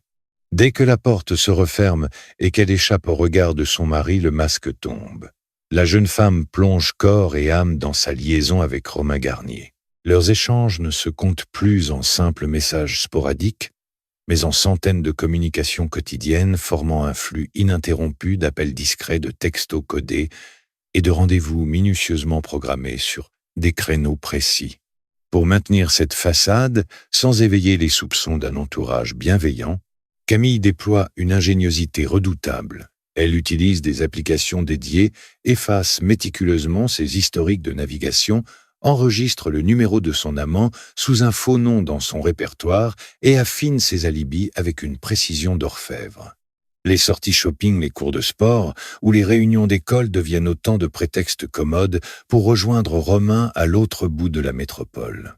Dans cet univers secret et confiné, la dynamique entre les deux amants franchit un nouveau seuil particulièrement troublant. L'exaltation amoureuse des premières semaines laisse progressivement la place à des réflexions beaucoup plus concrètes, pragmatiques et sombres sur leur avenir commun. Pour Camille, le retour en arrière est désormais impossible. L'idée de vieillir auprès d'Antoine enfermé dans cette vie militaire balisée lui est devenue absolument insupportable. Elle veut refaire sa vie avec Romain, partir loin de cette routine étouffante, s'offrir une liberté totale et un nouveau départ éclatant. Cependant, une rupture conventionnelle se heurte rapidement à des obstacles financiers et matériels majeurs que le couple d'amants n'est pas prêt à assumer. Une séparation officielle ou un divorce classique entraînerait inévitablement la vente de la maison. Le partage des biens, la baisse drastique de son niveau de vie et de longues batailles juridiques autour de la garde des enfants. Ni Camille ni Romain ne souhaitent renoncer au confort matériel patiemment bâti au fil des années.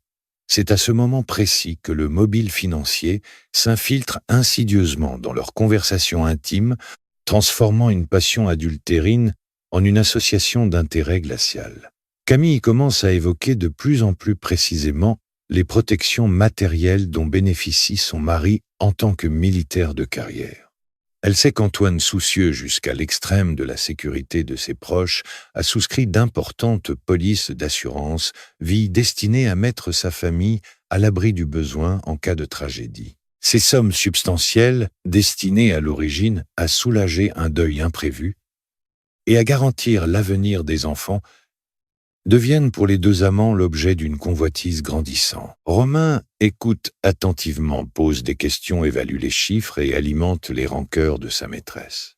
Ensemble, dans l'intimité de leur tête, à tête clandestin, ils se mettent à bâtir des châteaux en Espagne, imaginant ce que serait leur existence s'ils disposaient d'un tel capital de départ, sans avoir à subir les affres d'un divorce conflictuel ou les contraintes d'une pension alimentaire.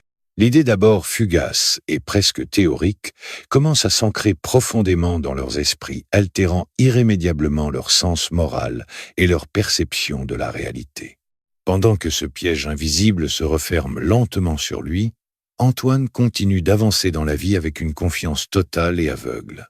De retour de ses longues journées passées au régiment, il ne voit en sa femme qu'une partenaire fidèle et le pilier de son existence. Il ne soupçonne pas un seul instant que les silences de Camille ne sont pas le reflet de la fatigue, mais celui d'un calcul froid et déterminé. Il ne devine pas non plus que les regards fuyants de son épouse dissimulent un mépris grandissant pour sa droiture et son dévouement. Antoine est un homme de devoir qui croit en la parole donnée et en la sainteté de son foyer. Pour lui, le mal ne peut pas franchir le seuil de sa propre maison, encore moins sous les traits de celle à qui il a juré fidélité. Le cynisme de la situation atteint son paroxysme lorsque Camille, tout en peaufinant ses projets d'évasion avec Romain, continue de profiter pleinement de la sécurité et des attentions que lui prodigue son mari. Elle accepte ses cadeaux, le laisse financer les dépenses courantes et l'encourage même dans ses démarches prévoyantes, sachant pertinemment que chaque euro épargné ou assuré pourrait bientôt servir à financer sa nouvelle vie sans Loï. Une coupure émotionnelle totale s'est opérée en elle. Antoine n'est plus vu comme un compagnon de route ou le père de ses enfants, mais comme un obstacle encombrant un frein à son émancipation financière et personnelle. Ainsi s'achève cette deuxième partie sur un tableau d'une dualité effrayante. D'un côté, une vie familiale en apparence paisible rythmée par les rires des enfants et les habitudes rassurantes d'un quartier toulousain sans histoire.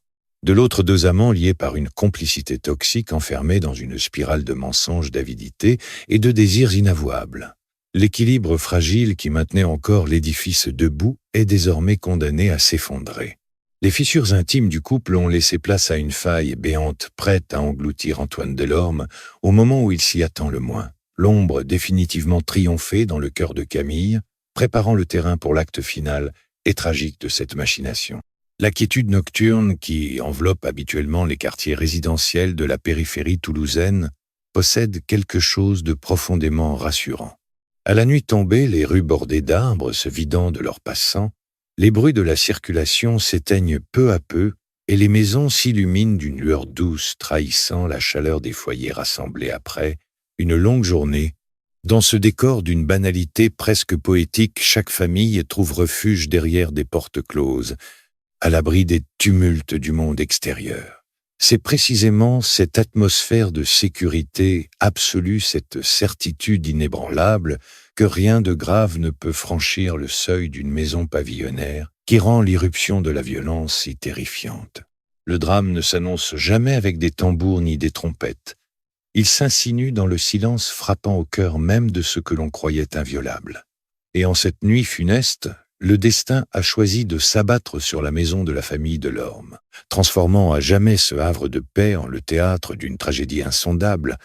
La rupture avec la normalité se produit avec une brutalité inouïe. Le standard des services d'urgence de la ville de Toulouse reçoit un appel d'une détresse absolue. Au bout du fil, une voix brisée par la panique haletante, presque inintelligible, implore une intervention immédiate. Les mots s'entrechoquent hachés par des sanglots et des cris d'effroi, décrivant une scène de chaos absolu à l'intérieur d'un domicile privé. Pour les opérateurs téléphoniques, habitués à gérer le stress et la peur, l'intensité de cet appel glace immédiatement le sang. Il ne s'agit pas d'un malaise mineur ou d'un banal accident domestique. L'urgence est vitale, la situation semble désespérée. En quelques secondes à peine, les informations sont transmises aux patrouilles de police-secours et aux équipes du SAMU les plus proches. Une véritable course contre la montre s'engage alors dans les rues désertes de la ville rose. Le hurlement strident des sirènes déchire le silence de la nuit toulousaine.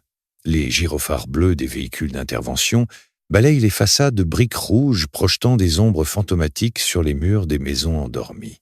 Les voisins, tirés de leur sommeil par ce vacarme inhabituel, commencent à s'approcher de leurs fenêtres, soulevant timidement les rideaux pour tenter de comprendre l'origine de cette agitation soudaine. L'incompréhension se lit sur les visages de ces riverains qui, quelques heures plus tôt, échangeaient encore des banalités par-dessus les clôtures de leur jardin. Les véhicules de secours freinent brusquement devant le pavillon des Delorme.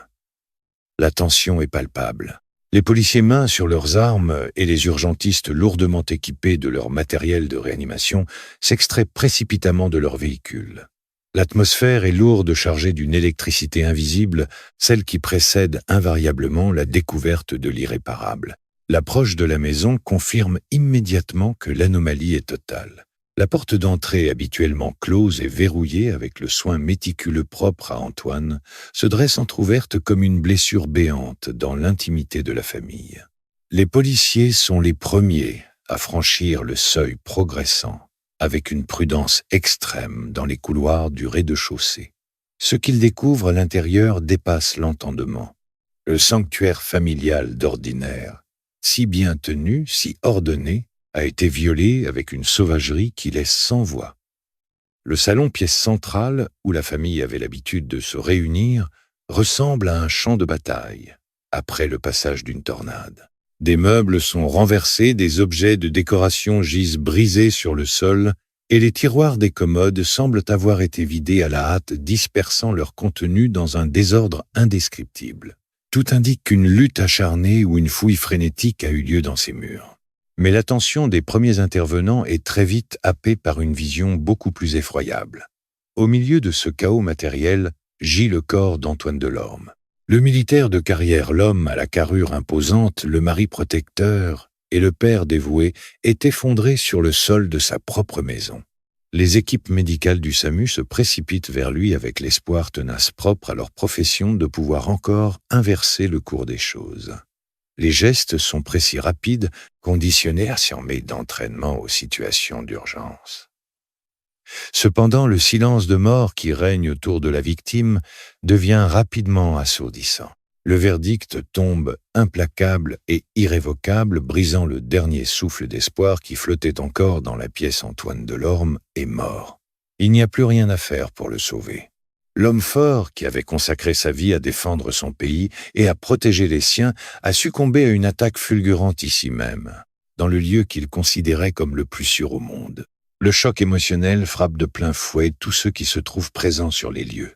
Pour les policiers toulousains habitués à intervenir sur des scènes de violence, la mort d'un militaire de cette trempe dans de telles circonstances a quelque chose de profondément déstabilisant. Le paradoxe est d'une ironie cruelle. Antoine, préparé à affronter le danger sur des théâtres d'opérations lointains et hostiles, a trouvé la mort en civil dans l'intimité douillette de son salon. La scène fige le temps. Les regards des intervenants balayent les lieux, cherchant instinctivement à donner du sens à l'insensé.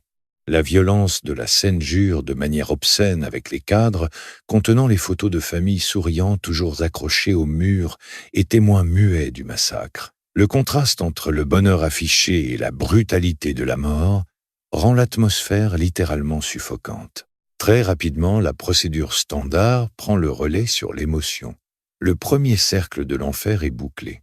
Les policiers dressent les rubans jaunes de sécurité autour de la propriété, repoussant les badauds. Et les voisins qui commencent à s'agglutiner dans la rue engourdie par le froid de la nuit et l'horreur de la situation. Personne ne doit approcher, rien ne doit être touché. La maison n'est plus un foyer. Elle vient d'être reclassée en scène de crime. Les officiers de la police judiciaire prévenus dans la foulée sont en route accompagnés des techniciens de l'identité judiciaire vêtus de leur combinaison blanche caractéristique. Ils vont devoir figer la scène, photographier chaque détail, prélever chaque indice et tenter de faire parler les murs de cette maison désormais maudite. À l'extérieur, le jour commence timidement à se lever sur Toulouse. Les premières lueurs de l'aube viennent éclairer un quartier en état de sidération. La nouvelle se propage comme une traînée de poudre de maison en maison, semant l'effroi et l'incompréhension. Comment une telle abomination a-t-elle pu se produire ici? Comment un homme aussi respecté, aussi fort, a-t-il pu être abattu chez lui? Le récit de l'agression nocturne semble d'abord s'imposer comme une évidence tragique. L'effroi domine les consciences, paralysant l'esprit critique sous le poids de la compassion pour la veuve éplorée et les enfants orphelins. Mais tandis que le monde extérieur pleure la perte d'un homme bien et fustige la barbarie d'une agression sauvage, la machine judiciaire froide, méthodique et implacable se met en branle. Les enquêteurs qui s'apprêtent à franchir le seuil de cette maison dévastée ignorent encore que ce qu'ils vont y découvrir défie non seulement les lois de la logique criminelle, mais aussi les limites de la nature humaine. Ce matin-là, dans le calme trompeur de la banlieue toulousaine, le voile de l'illusion vient de se déchirer, laissant le champ libre à une vérité bien plus sombre que tout ce que l'on aurait pu imaginer. Les techniciens de l'identité judiciaire et les officiers de la police judiciaire toulousaine investissent méthodiquement les lieux, transformant l'ancienne maison chaleureuse en un laboratoire d'observation médico-légale, tandis que le corps sans vie d'Antoine Delorme est pris en charge par les services compétents pour les premiers constats d'usage. Le décor environnant s'impose immédiatement au regard des professionnels, comme celui d'une agression extérieure particulièrement sauvage.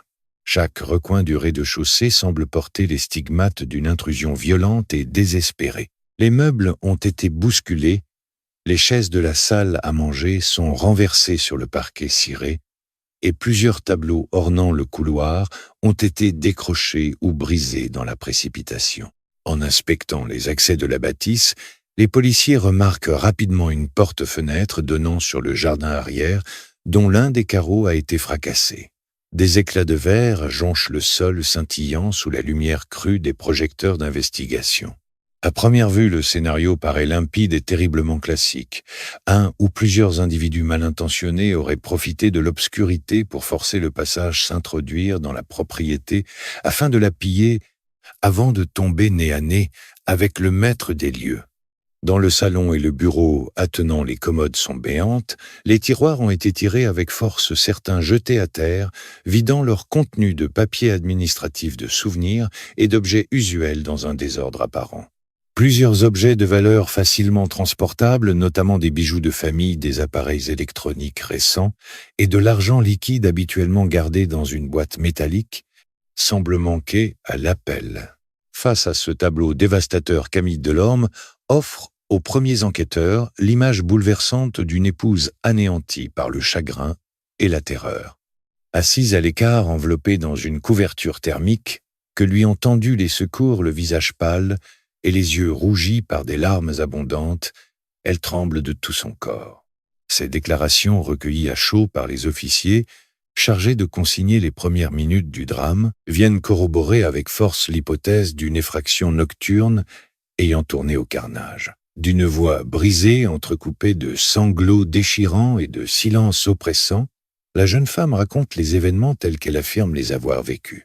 Selon son récit, la soirée s'était déroulée dans une normalité absolue, ponctuée par les habitudes tranquilles d'une famille sans histoire. Les enfants dormaient profondément à l'étage lorsque des bruits sourds et anormaux, en provenance du rez-de-chaussée, ont brutalement tiré le couple de son sommeil. Antoine, guidé par son réflexe d'homme protecteur et son tempérament militaire, aurait immédiatement décidé de descendre seul pour vérifier l'origine de ce vacarme et sécuriser la maison. Camille affirme être restée figée dans la pénombre, le cœur battant à tout rompre avant d'entendre des éclats de voix inconnus, des bruits de lutte violente et de meubles renversés, puis un lourd fracas signant le silence définitif de son époux. Prise de panique, craignant pour sa propre vie et celle de ses enfants, elle se serait terrée quelques instants avant de trouver le courage de descendre et de découvrir le spectacle macabre, pour ensuite composer le numéro des urgences dans l'état de détresse que l'on sait. Les mots employés par Camille résonnent avec une détresse si poignante qu'ils suscitent immédiatement une profonde compassion chez les premiers intervenants. Tout dans son attitude traduit le traumatisme d'une victime survivante, le regard vide les mains crispées, la voix tremblante lorsqu'elle évoque la bravoure de son mari qui se serait interposé pour la préserver du danger. Elle dresse le portrait d'un homme courageux jusqu'au bout, mort en héros de l'intimité familiale pour défendre son sanctuaire contre une bande de cambrioleurs sans scrupules. À cet instant précis, l'histoire racontée semble s'emboîter sans friction avec les éléments visibles de la scène de crime. La communauté locale, sous le choc, commence déjà à relayer la version d'un homejacking tragique, alimentant la psychose d'un quartier d'ordinaire, si paisible soudainement frappé par une criminalité barbare. Cependant, alors que les techniciens en combinaison blanche continue de quadriller la zone centimètre par centimètre, une étrange sensation commence à poindre chez les enquêteurs les plus chevronnés. Les gestes de la police technique et scientifique sont d'une minutie implacable relevées d'empreintes digitales sur les cadres de porte-prélèvement d'échantillons de poussière, analyse des trajectoires de projection et photographie sous tous les angles possibles. Dans ce travail d'orfèvre, où chaque détail matériel a son importance, la réalité physique d'une scène de crime ne ment jamais. Elle obéit à des lois mécaniques balistiques et dynamiques très strictes.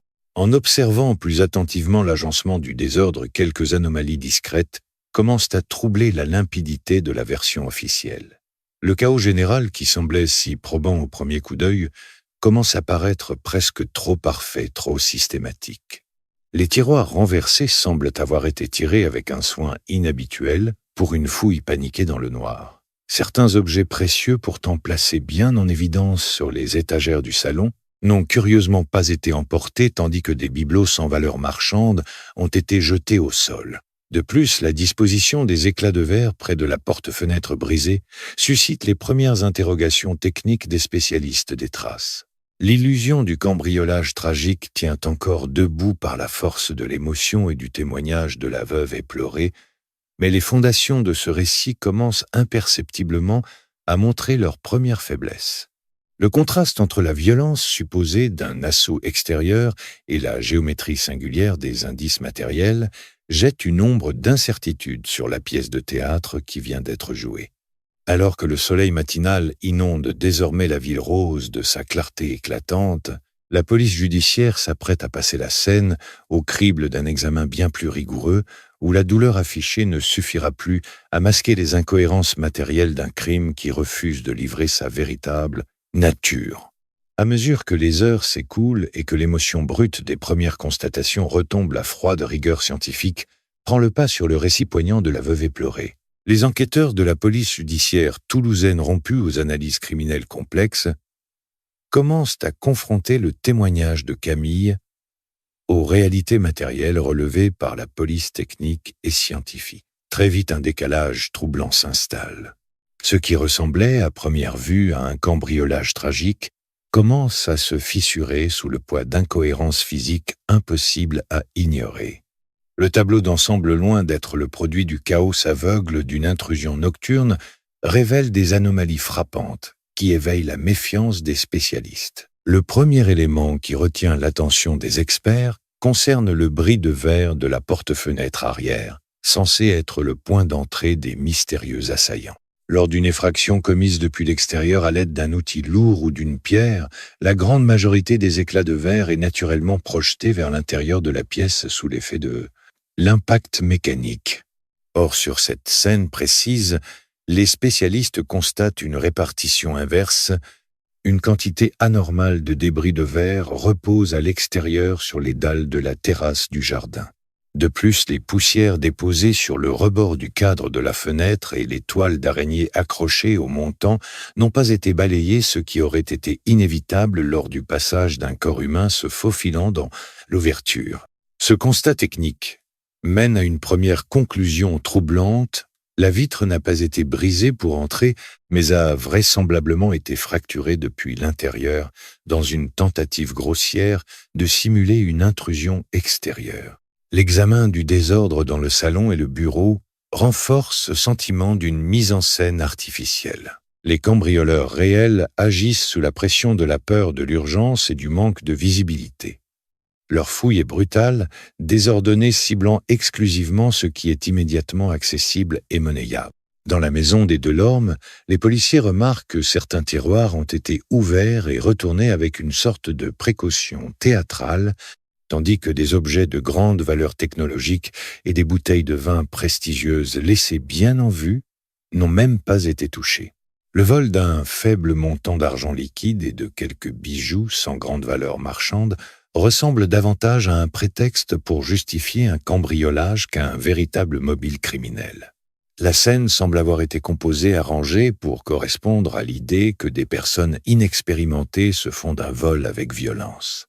Dans le même temps, les premières conclusions de l'autopsie et des examens médico-légaux viennent porter un coup fatal à la version des faits livrée par Camille. Le médecin légiste note l'absence totale de traces de lutte sous les ongles d'Antoine, aucune blessure défensive caractéristique sur ses avant-bras ou ses mains, et aucune trace de pas multiples sur le parquet ciré du salon.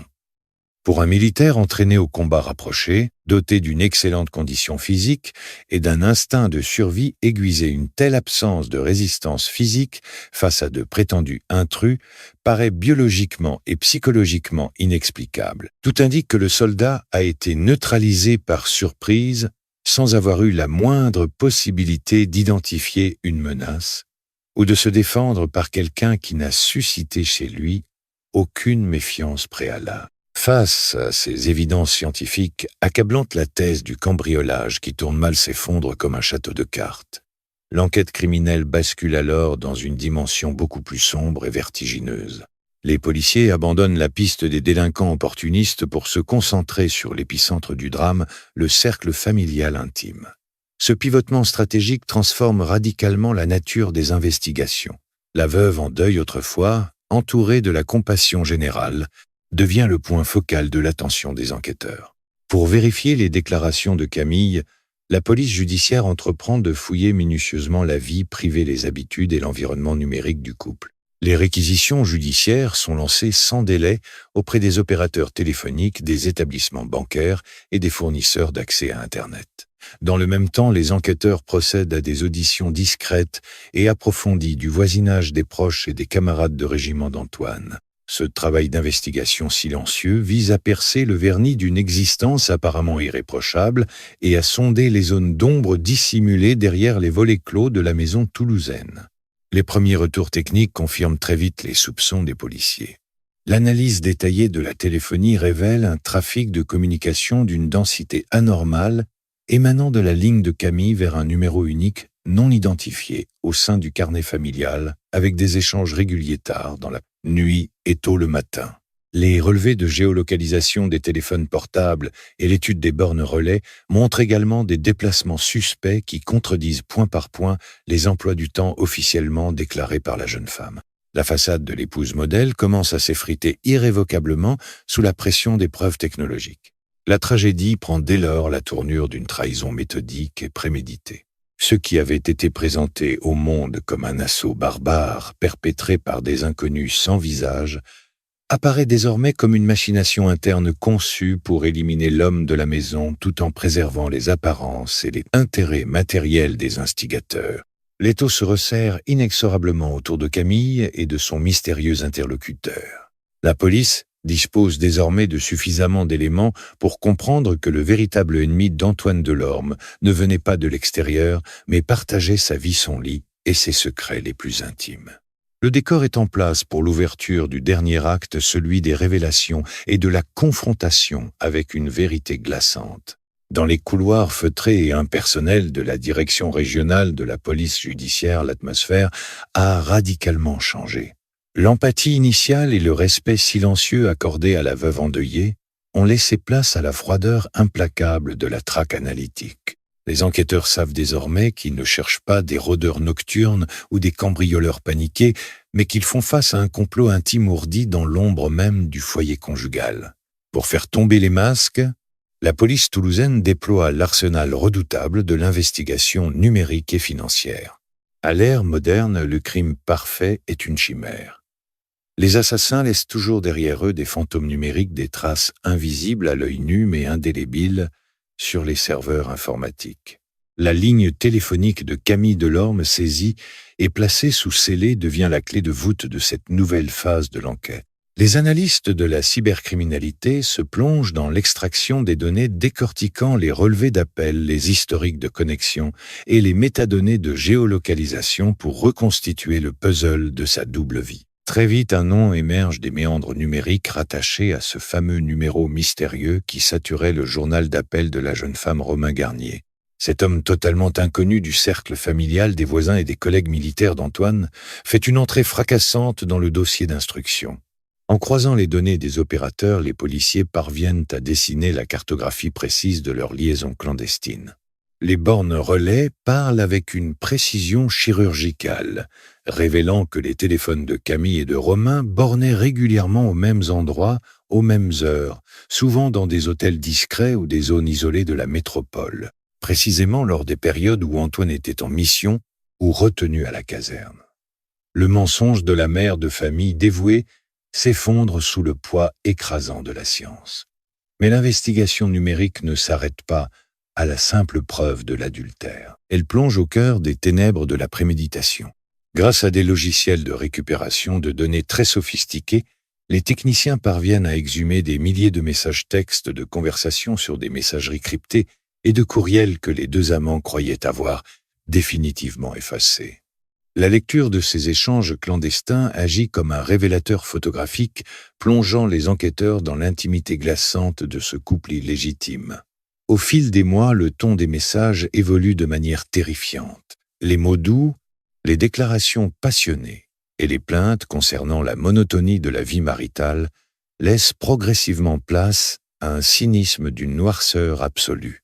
Les policiers assistent impuissants et a posteriori à la genèse d'un meurtre, ils lisent noir sur blanc les frustrations de Camille face à un mari devenu encombrant et les encouragements insidieux de Romain qui souffle sur les braises de son mécontentement. Les discussions deviennent pragmatiques logistiques. Le vocabulaire change. Antoine n'est plus désigné comme un époux ou un père, mais comme un problème, un obstacle qu'il faut à tout prix écarter pour que leur passion puisse enfin éclore au grand jour. Pourtant, la seule passion amoureuse n'explique pas à elle seule l'élaboration d'un projet criminel aussi radical. Pourquoi risquer la prison à perpétuité, alors qu'un simple divorce aurait suffi à leur rendre leur liberté? C'est en appliquant la vieille maxime policière du « suivez l'argent » que les enquêteurs de la brigade financière découvrent le véritable mobile de cette abomination. En épluchant les comptes bancaires, les déclarations de patrimoine et les actes notariés du couple Delorme, ils mettent en lumière l'architecture financière complexe et minutieuse qu'Antoine avait bâtie pour protéger les siens. En tant que militaire de carrière conscient des risques inhérents à sa profession, Antoine avait souscrit à d'importantes polices d'assurance vie. En cas de décès, ces contrats garantissaient le versement de capitaux substantiels à sa veuve. À cela s'ajoutaient les pensions de réversion de l'armée, le capital d'essais institutionnels et la pleine propriété de la maison toulousaine dont le crédit était couvert par une assurance invalidité d'essai. Le piège machiavélique se referme alors dans l'esprit des enquêteurs, révélant la dimension purement vénale de ce complot. Le meurtre n'était pas seulement un crime passionnel, c'était une effroyable transaction financière. Les messages exhumés des téléphones confirment cette hypothèse avec une clarté redoutable. Les deux amants avaient calculé, évalué et pesé le pour et le contre. Un divorce aurait signifié pour Camille la vente de la maison, le partage des biens, une baisse vertigineuse de son niveau de vie et la nécessité de trouver un emploi pour subvenir à ses propres besoins. Elle aurait perdu le confort bourgeois qu'Antoine s'était échiné à lui offrir. En revanche, le statut de veuve affligée par un crime barbare lui garantissait non seulement la compassion et la sympathie de toute la communauté, mais surtout un héritage colossal. Avec cet argent, Camille et Romain prévoyaient de s'enfuir, de refaire leur vie loin de Toulouse, libres de toute contrainte et dotés d'un capital de départ exceptionnel. La prise de conscience de ce calcul morbide provoque un véritable frisson d'effroi au sein de l'équipe d'enquête. Le contraste entre le dévouement absolu d'Antoine et l'avidité de sa femme est insoutenable. L'homme avait passé sa vie à sécuriser l'avenir de sa famille, sacrifiant souvent son propre repos pour payer les primes d'assurance censées les mettre à l'abri du besoin. Et c'est précisément cet amour protecteur, matérialisé par ces contrats, qui a signé son arrêt de mort. Pour Camille et son amant, Antoine valait infiniment plus mort que vivant. La scène du cambriolage simulé n'était donc que l'ultime acte théâtral d'un scénario macabre, écrit à quatre mains depuis des mois. L'effraction ratée, le verre brisé du mauvais côté de la fenêtre, les tiroirs renversés avec précaution, tout s'explique désormais par la volonté délibérée de camoufler un assassinat commandité de l'intérieur sous les traits d'une agression extérieure opportuniste. Toutes les pièces du puzzle sont maintenant réunies sur le grand tableau blanc de la salle d'investigation. La toile de fond numérique et financière a dévoilé l'anatomie complète de la trahison. Les alibis ont été pulvérisés par la rigueur scientifique, les mobiles sont clairement établis par des preuves irréfutables. Et les visages des véritables coupables ont été mis en lumière. Les policiers toulousains, armés de ces certitudes accablantes et de dossiers épais comme des annuaires, sont désormais prêts à passer à l'action. L'heure de la discrétion et de l'observation minutieuse est révolue. Le temps est venu de frapper, de confronter les suspects à leurs propres démons et de faire éclater au grand jour la vérité la plus sombre qui se cachait derrière le vernis craquelé de l'illusion de la normalité. La traque numérique cède la place à l'affrontement psychologique. À l'aube d'une matinée qui s'annonce morne, alors que la ville de Toulouse est encore enveloppée dans la pénombre. Et le silence, la machine judiciaire, se met en mouvement avec une précision implacable. L'opération minutieusement orchestrée par les officiers de la police judiciaire obéit à une stricte synchronicité afin de ne laisser aucune chance de concertation aux deux suspects. Il n'est plus question de ménager les apparences ou de témoigner la moindre compassion. 2 colonnes d'intervention se déploient simultanément, l'une encercle le pavillon des Delorme, là où Camille continue de jouer son rôle de veuve inconsolable, et l'autre investit l'immeuble où réside Romain Garnier. Lorsque les policiers frappent aux portes, la violence du réveil agit comme un électrochoc. Les mots garde à vue, assassinat et complot résonnent froidement dans l'air matinal. En quelques minutes, les menottes se referment sur les poignets des 2 amants, marquant la fin brutale de leur sentiment d'impunité. Arrêtés, séparés et placés à l'arrière de véhicules banalisés, ils prennent la direction de l'hôtel de police, laissant derrière eux les vestiges de leur machination.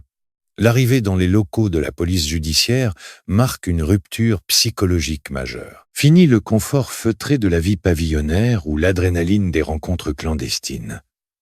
Le décor se résume désormais à des couloirs étroits, des murs nus des néons blafards et l'odeur rance du café froid. Les suspects sont placés dans des cellules d'isolement avant d'être conduits dans des salles d'interrogatoire distinctes. Le temps, qui semblait jouer en leur faveur lorsqu'ils planifiaient leur forfait, devient soudainement leur pire ennemi.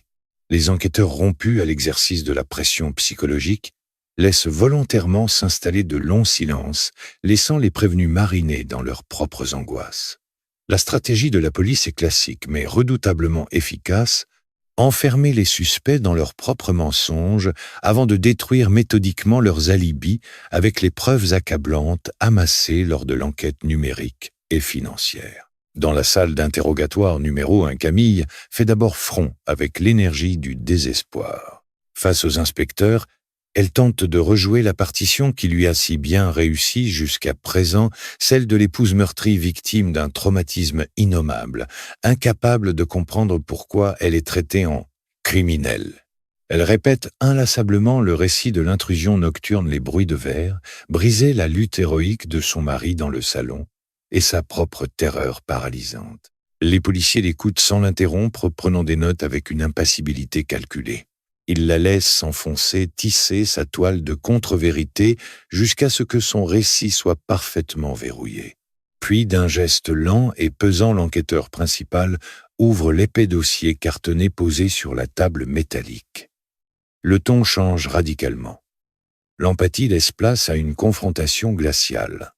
Le nom de Romain Garnier est lâché comme une bombe dans l'espace confiné de la pièce. Le visage de Camille se fige, la couleur déserte ses joues.